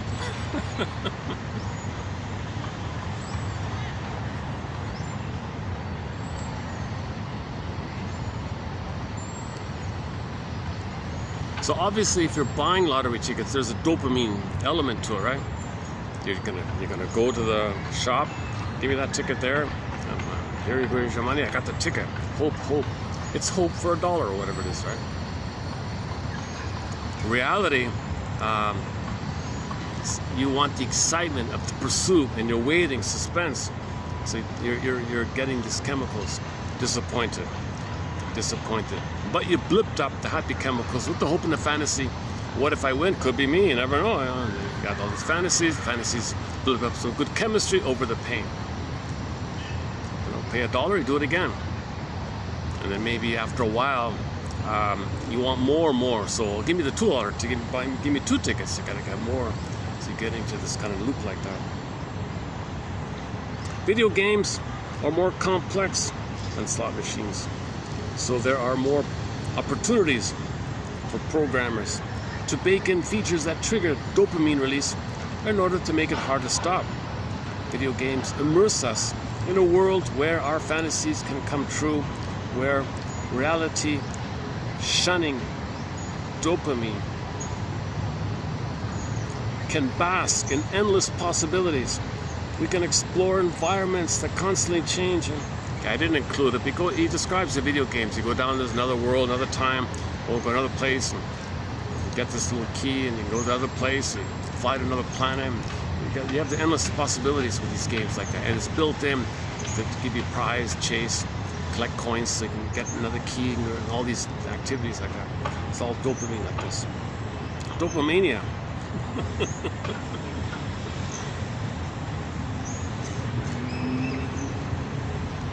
There's no connection. There's no pleasure, right? It's just the thrill. It's just the chase of it all. Are we finished here?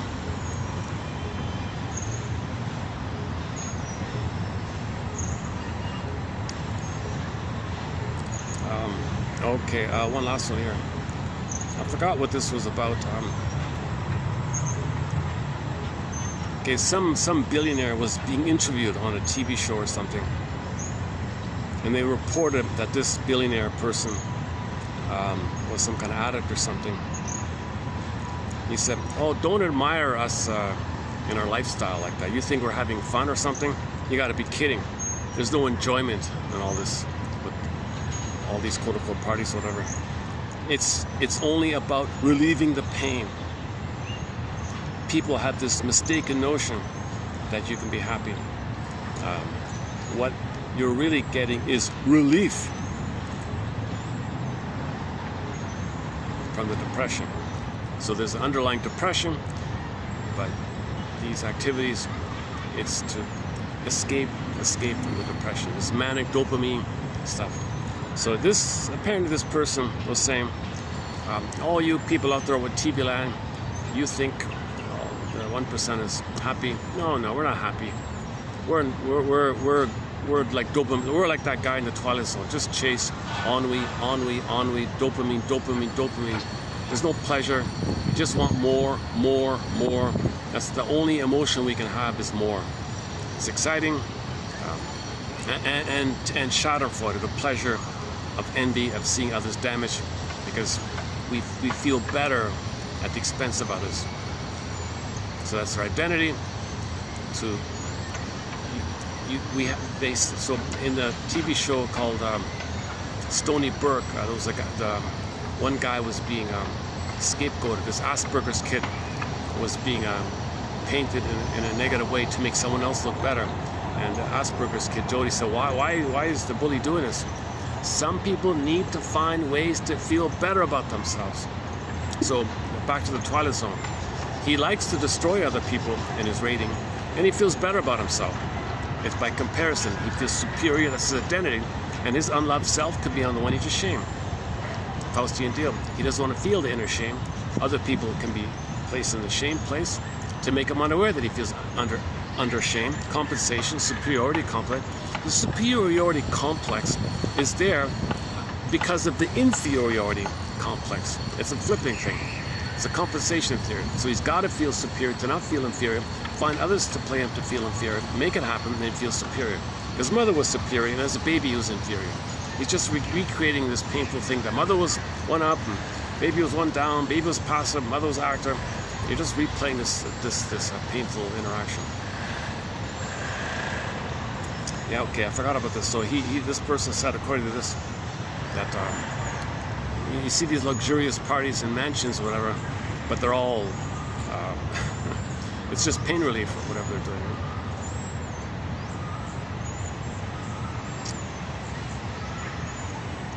So they're united by the common goal to plunder the planet, right?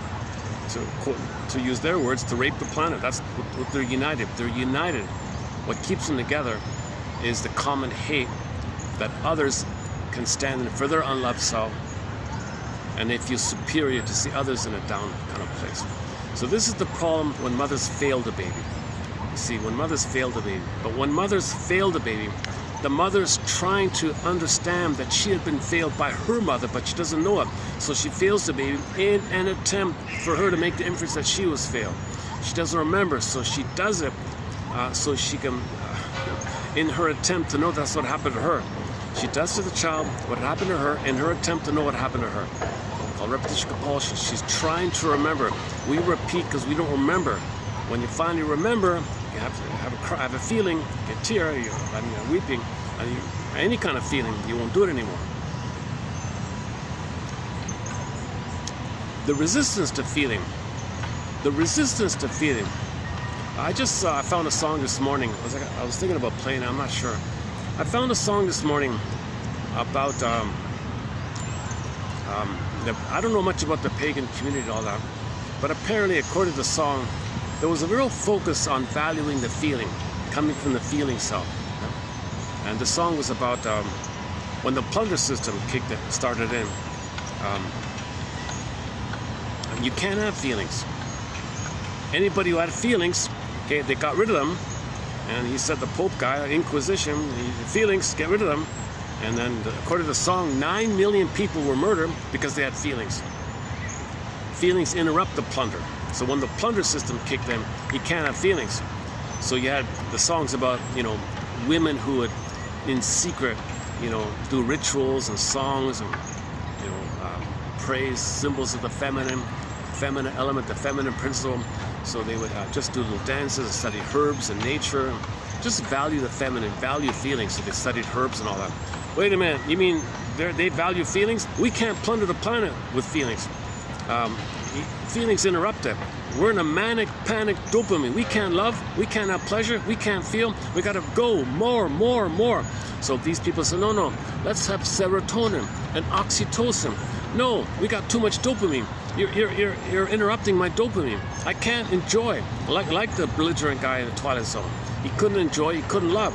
So long ago, right, when the plunder system kicked in, you can see a reflection of that. You ladies, you want to feel? No. And they murdered, according to the song, they murdered 9 million according to the song here. I didn't look into this. Hang on a sec, should I dig it up? Here I go again. I wasn't planning on talking about this song. Here I go again, doing it again here. It's funny because when I discover something in the morning, I go, yeah, okay, I just leave it. And then I'm talking here in the camera, it kind of comes up again. So maybe a part of me wants to process this. Here I am trying to process. What was it called again? It's an obscure, unknown folk singer from the 90s. A band called Rumors of the Big Wave. Hang on. Oh, AI. Oh yeah. Oh, here AI. Oh, look at this. The lyrics you're looking for are likely from the folk song "Burning Times," famously performed by Judy Grant. Oh, really? And often associated with the feminist pagan movement, describing the persecution of women, the wise women, by the church, by the Pope, contrasting that era with reverence for the earth as a goddess, and celebrating resilience with key lines like 9 million European women, they died. And now the earth is considered a woman, and we still attack her. Yeah, so the way they attacked the women, well, Mother Earth, well, you're attacking Mother Earth. This severe level of trauma, it's an accident. This severe level of trauma, it started when the baby was ripped away. Okay, someone thinks, then add in the circumcision. That'll finish it off. They'll be very traumatized, and then you're in that mode.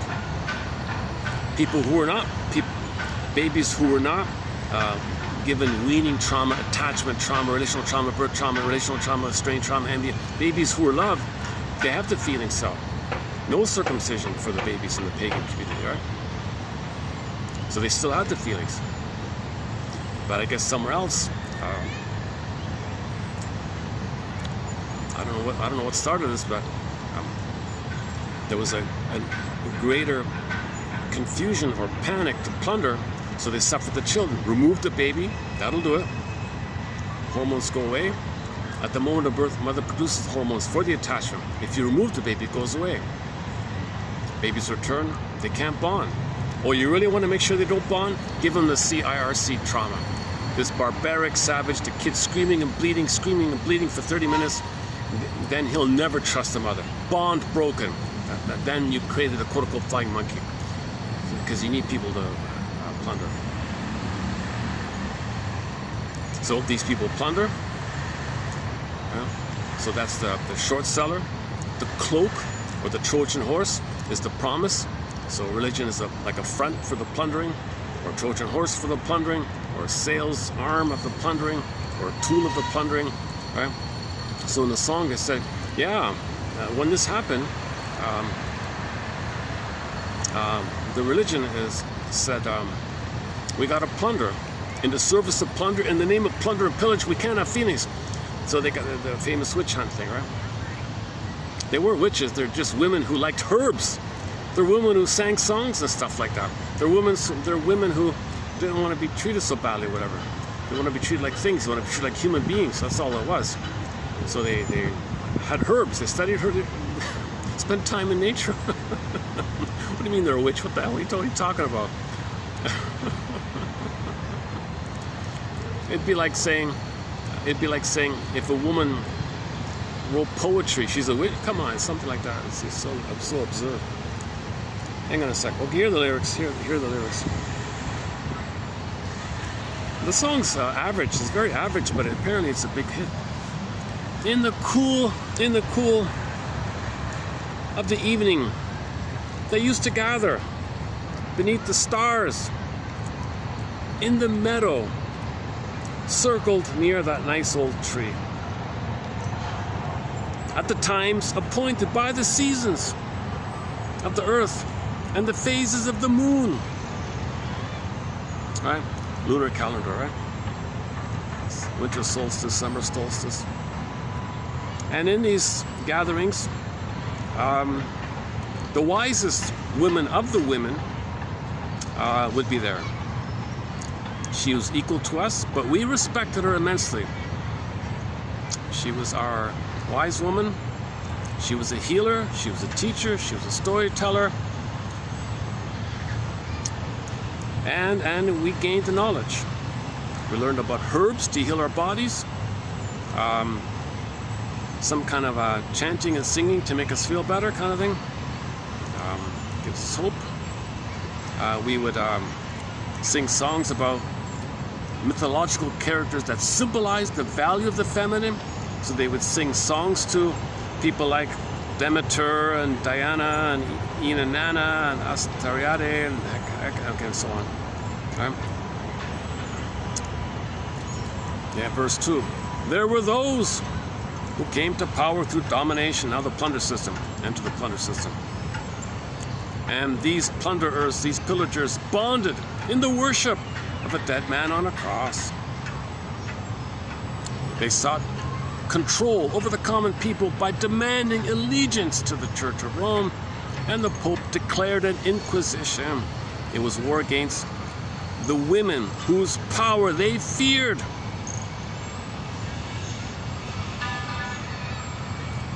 And what they did against nature and these ladies, 9 million women were murdered.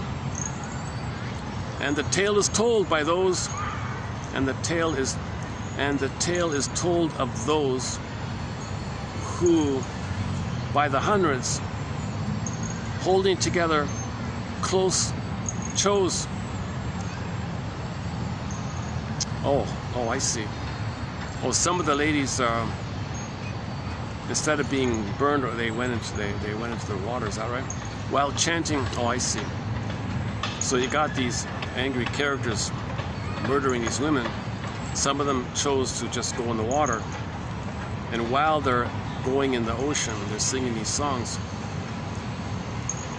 while chanting the praises of the Mother Goddess. Oh, I didn't realize that. Holding together close. Okay. So some of them just, what is that?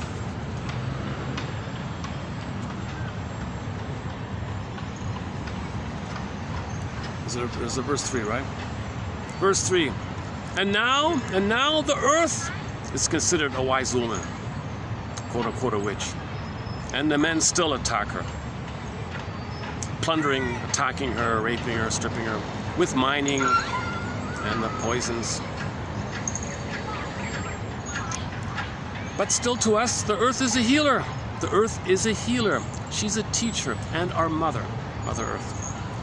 A weaver of a web of light that keeps us all alive. She gives us the vision to see through the nonsense. We'll play the song Flower in the Fog. Flower in the Fog. The earth, Mother Earth gives us courage. It is our will to survive. Calling on Demeter, Diana, Inanna, Kali, Diana, Astarte, etc. Should we play this song? Yeah, should we play it? Because give me a sec to dig it up.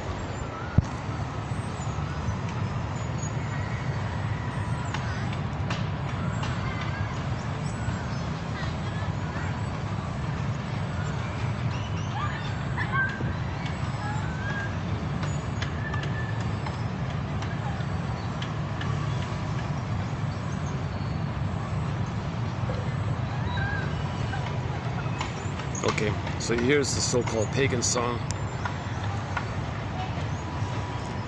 about how religion instructed you can't say that feelings are important. attack this programming, right? Okay, here we go.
Stars in the meadows circle near an old oak tree at the times appointed by the seasons of the year and the phases of the moon. In the center stood a woman, equal with the others and respected for her worth. One of the many we call the witches, the healers and the teachers of the wisdom of the earth. And the people grew through the knowledge she gave them, herbs to heal their bodies, spells to make their spirits whole.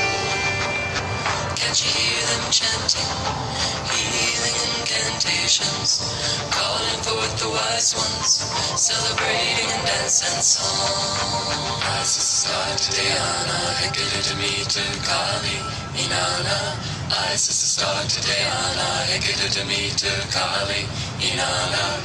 Isis Satayana, Hekadidamita Kali, Inanna. Came to power through domination, and they bonded in the worship of a dead man on a cross. They sought control of the common people by demanding allegiance to the Church of Rome, and the Pope declared an inquisition. It was war against the women whose power they feared. In this holocaust against the nature people, 9 million European women died. And the tale is told of those who by the hundreds, holding together, chose their death in the sea, while chanting the praises of the mother goddess of refusal of betrayal. Women were dying to be free.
still burn her, stripping her down with mining and the poisons of the war. To us, the earth is a healer, a teacher, a mother, a weaver of a web of light that keeps us all alive.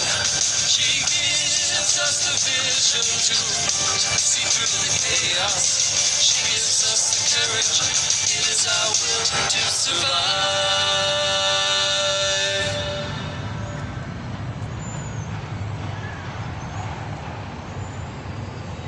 Okay, let's update this one. I don't know much about this.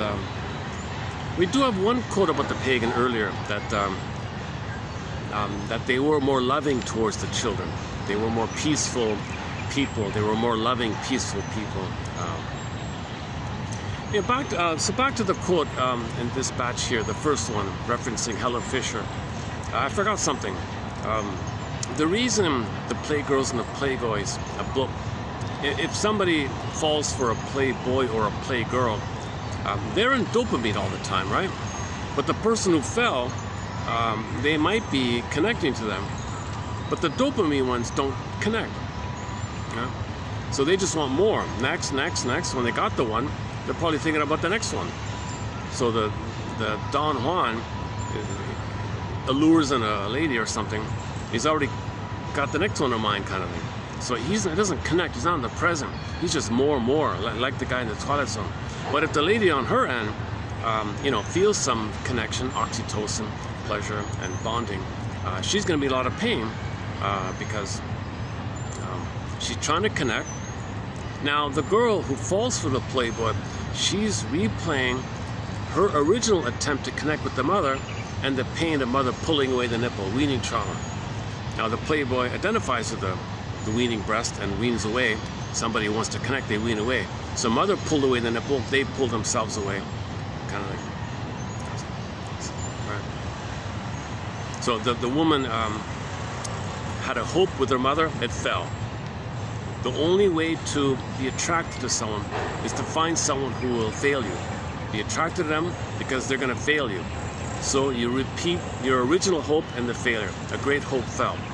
So women are drawn to playboys, for example, or men are drawn to vice versa. Or, anybody who had that experience as a baby where they tried to connect with the mother, you had the hope, but it fell. How do you repeat that in the relationship world, right? So you'll only be attracted who will disappoint you. You'll only be attracted who thinks about more and more. Because mother thought more and more, I can't be present, love the baby, I can't connect with the baby. The mother couldn't connect. The mother didn't have oxytocin, serotonin. The mother didn't have here and now chemicals to love the baby. The mother couldn't be a loving mother like that. So the mother is in stress and dopamine. Maybe the mother's a baby. Now, what am I going to do next? What am I going to do tomorrow here? I forgot about the baby. Thinking about the next chores of the next day. So if the mother's a baby and she's thinking about what she's going to do later, what's on TV kind of thing, she's not present. So if the mother was a baby and thinking about the TV show or something, you see, the kid has a trauma there. When you have a trauma, you repeat. So you repeat, hoping to undo the past, get the love that you should have received in the past via the copy, the repetition, the replay of somebody else, reminding of the mother in the past. It's not going to work. Go to the short section in our channel here. A very good quote recently on repetition compulsion was done 2 videos ago. 52, right? Yeah, 3152. Go to 3152 towards the end. I played a 2.5-minute clip, a male voice and a female voice by Van App, a quote by Van App. And there's also in the short section, you'll see it with the little flowers on the front image. That's a good summary. That's an excellent, clear, really user-friendly summary of repetition compulsion, that quote there.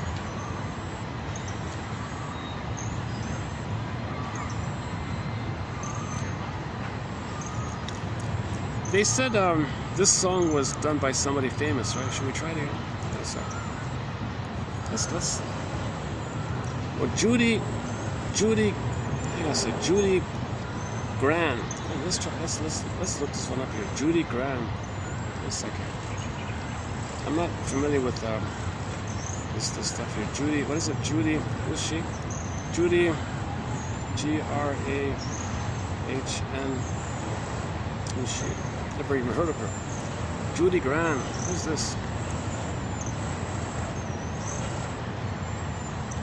A Common Woman's Poems. Oh, I see. So this is what first showed up when I typed in her name here. A Marilyn Monroe poem by Judy Grant. Oh, I see. Oh, she's some kind of poet. Oh, I see. So she's some kind of poet. Never heard of her. Oh, I see. Look at that. To the mother of all poets. What's that?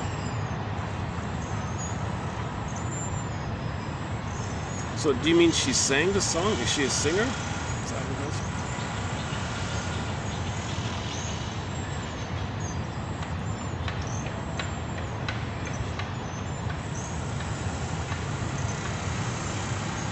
Get it? Okay, that's it. Judy Grant.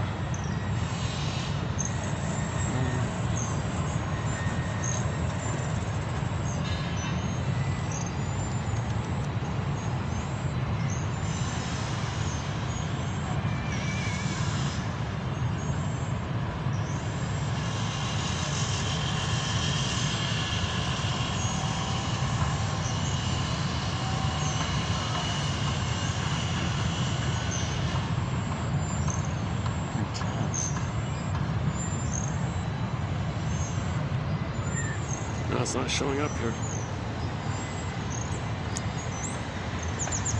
Oh, maybe there's an accidental crossover with her poetry referring to this. Burning Judy Dunlop. Okay, let's look further into this one. What's this? Burning Times. Let's try this. What's this? If losing weight feels impossible, hang on. I beg you to try this. You don't need to try. What's this?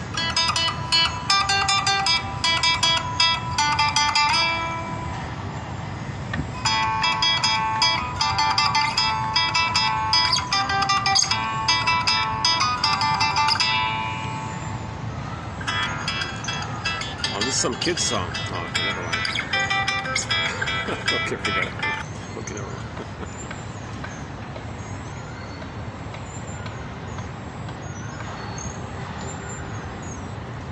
Yeah, back to that song. My goodness. So if the baby's so traumatized, and someone shows feelings, that's going to trigger the pain of losing your feelings. So you feel like it's a threat to you to be reminded of losing your feelings and the pain that's triggered up. So to remove the source of being triggered up, the pain of losing your feelings, if someone talks about feelings, so they can talk to those people, right? Okay, disclaimer, I'm not a historian.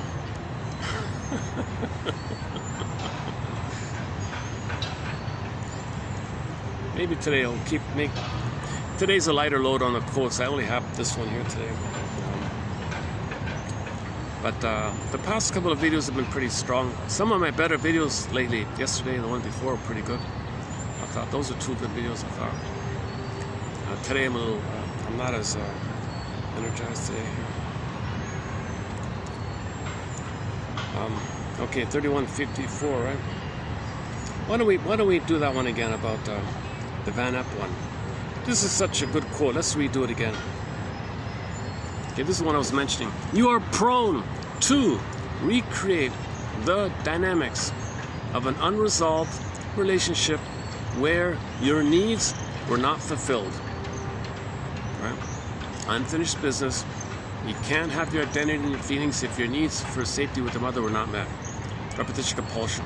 It's as if you have the script of some unhealthy relationship pattern written in your head, and you keep playing out your part only with different characters.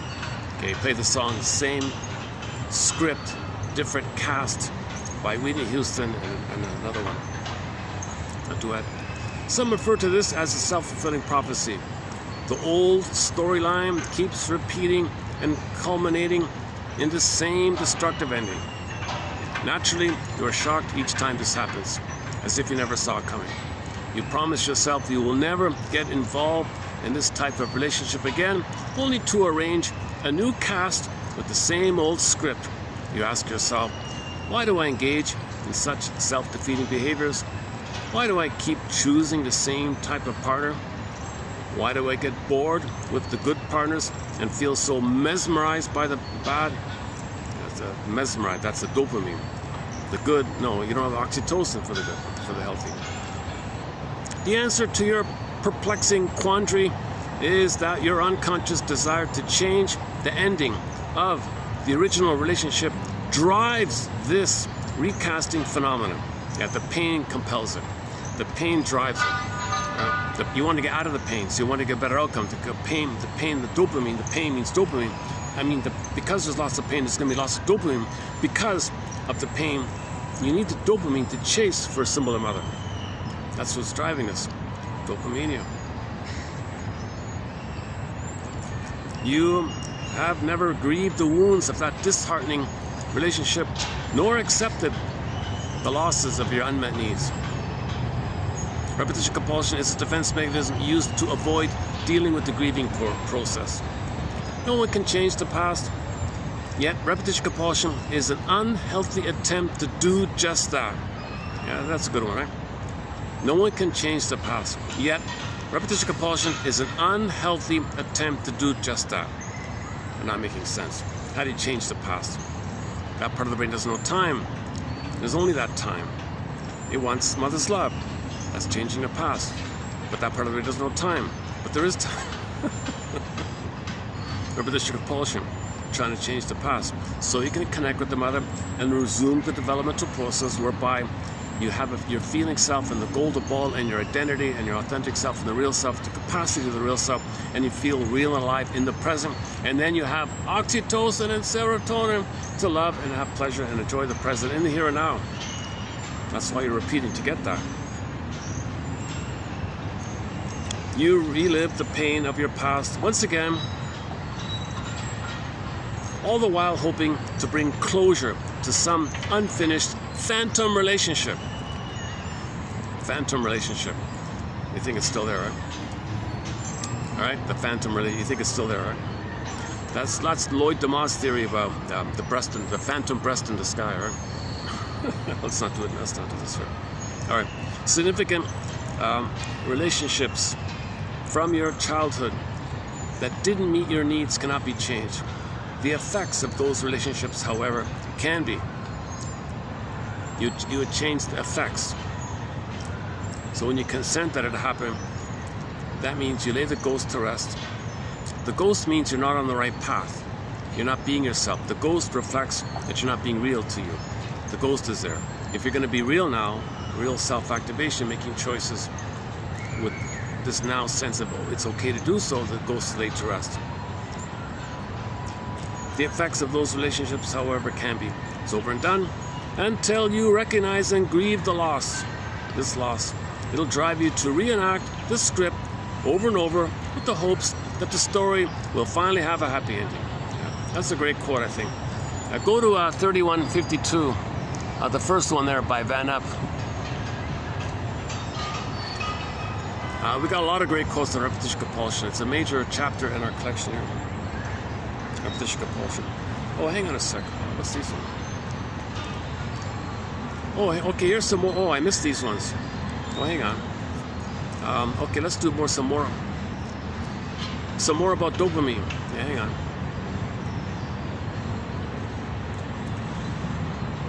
Helen Fisher found that obsessive, insistent, romantic love is associated with elevated dopamine along with lowered serotonin. She pointed out that dopamine is a reward mediating transmitter that it produces focused attention, fierce energy, as passionate ardor, concentrated motivation to attain a reward and feelings of elation.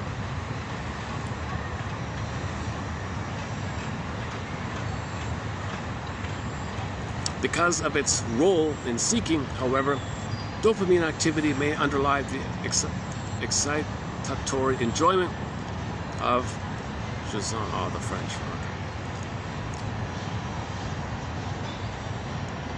Okay, let's not do that one. Okay, next one. Oh, what's that? You got a fly or something. In states of a strong therapeutic bond, oxytocin and dopamine may become activated, stimulate neuroplasticity, and make it more likely that the client will respond to the therapist's feedback.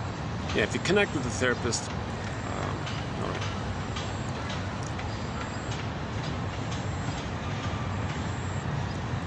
Oxytocin does far more than function during labor and lactation. Unlike dopamine-induced excitement, oxytocin induces a calm, warm mood that increases tender feelings and connection. Dopamine can also produce dissociative symptoms like depersonalization. So this guy in the Twilight Zone, his whole life is a dream. He's in a dissociative trance. Don Juan is in a trance. All these dopamine things are trance-like, dream-like. That's why they say it's a dream like that, if you're chasing. Because you're chasing for a dreamer mother, hoping that the dream will be real mother in the past. That's why you're in a trance. You're in a dream trance. That's why I say like a dream like that. Oh, hang on, oh, Jesus. Hang on a second. Still got to get used to this.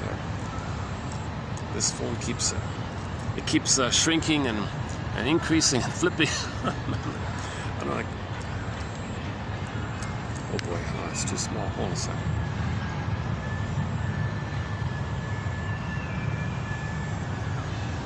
Let's try again. The skin-to-skin contact stimulates the release of the feel-good hormones, oxytocin, serotonin, and it inhibits the release of cortisol, obviously. So if you feel safe and loved, then the stress isn't there. The dopamine's not there. If you never get the safety and love, you get the stress. That's why skin-to-skin is so important. Babies need skin-to-skin to have that safety. So the set points in the brain can be normal. If there isn't skin-to-skin with the baby, between the baby and the mother, no skin-to-skin, some people report they never had skin-to-skin with the mother. You never even had natural feeding. The mother never even held the child or anything, things like that. Okay, forget it. The set points are too low. You got stress too high.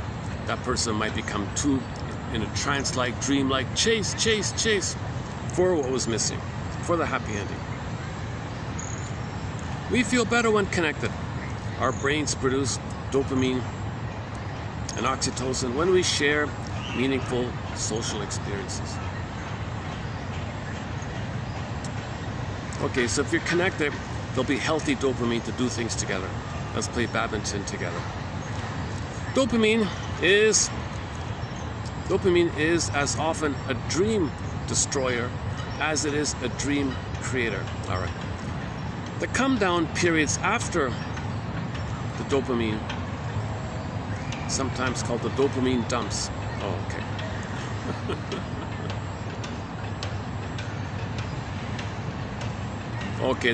All this back to the rich man and their parties, right? These kind of parties, it was a means of filling an identity void, providing a dopamine fix that countered depression resulting from that void. Yeah, that back to the Twilight Zone. Even the devil was, the devil lady was disturbed by him. Is that it? Okay. That's it. I'm gonna leave it there. So I'm way behind on this whole chemistry stuff. I'm not a doctor, so I'm slowly easing in quotes on the three main chemicals: dopamine, oxytocin, serotonin. My summary of it is dopamine for the chase, and then serotonin from the catch. For a moment, dopamine for the chase. Oh.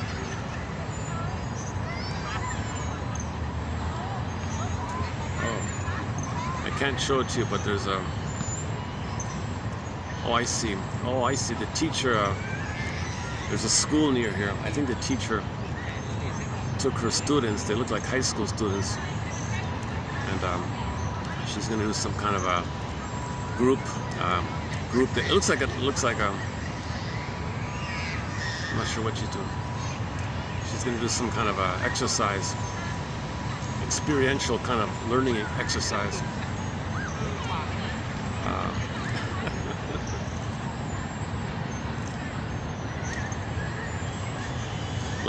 Like those. Maybe she took a. I have no idea what her lesson is, but she's got them standing in a circle and handing out papers, handing out roles for them. Oh, they're going to play a role. Let's see if I can figure this out. But they're all laughing. Oh.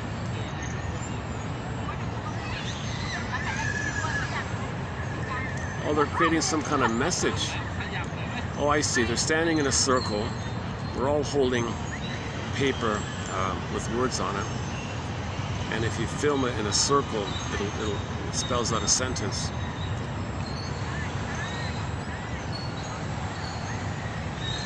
I only got a couple of words. Yeah, I'm right. Yeah, I'm right. The lady's now taking the camera, and she's walking around. We will miss you. Lots of love. So I'm like, okay. Oh, this might be some kind of video by the students. Yeah, that's a touching thing. So the students are saying goodbye to some teacher. So one student's holding "miss you," the next one says "we love you," the next one says "lots of love." I can't see the other ones. I see. So this is like a video message. We love you. All the best. Thank you. Goodbye. You know, take care. We're around. Appreciate you. Some kind of a fun way to say goodbye by making a video like this. So she's a creative teacher. It's a nice little thing there.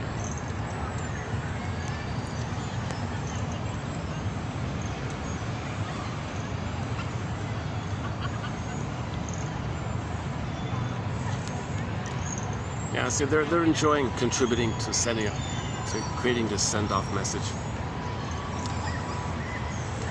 Maybe they imagine the person watching it having a nice memory of their students or something.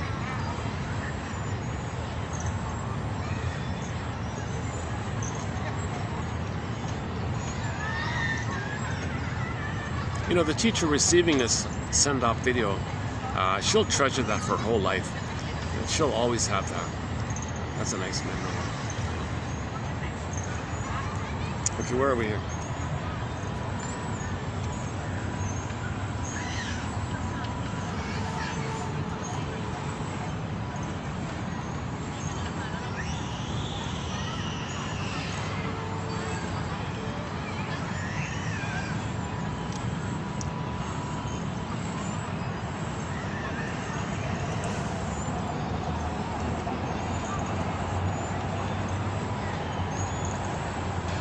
Okay, we mentioned the band H&Ns earlier in this video. A song up there is called Hayfield. That's not a bad song, yeah. So why don't we close up with Hayfield? When the song ends, I'll hit the stop button. I'll keep it short this time. And may the psychoanalytic force be with you. May the psychoanalytic perspective, may this curiosity attitude of how we can study how the past manifests itself in the present or overlays itself in the present, and we're seeing the present through the lens of the past, and this kind of attitude to help us find our story, narrative medicine. Thanks very much for the love of narrative medicine. May the psychoanalytic force be with you. Let's finish up. Take it away, H&Ns. Okay.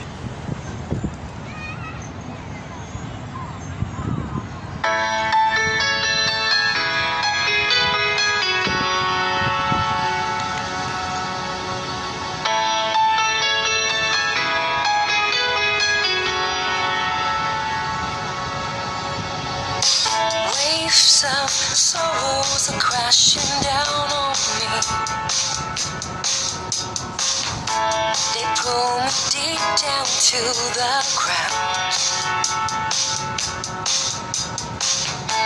Dust and fog constrain my silent mind.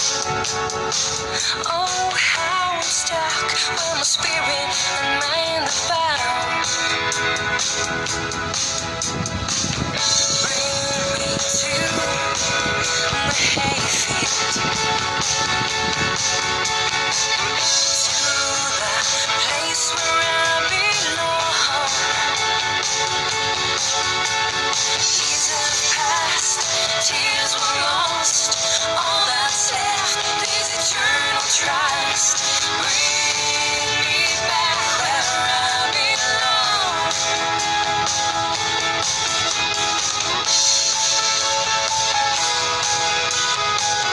Bring me back where I belong.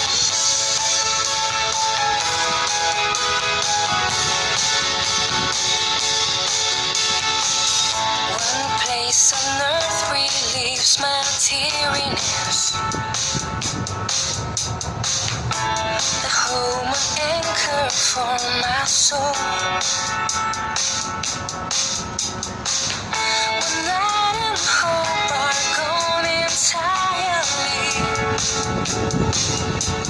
I'll go there for praying and gaining control. Bring me to the hayfield, to the place where I belong. Years have passed, tears were lost. All that's left is eternal trust. Bring me back where I belong.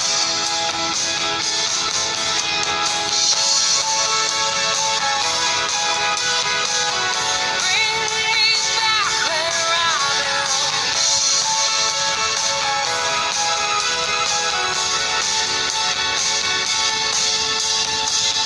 Bring me to the hayfield.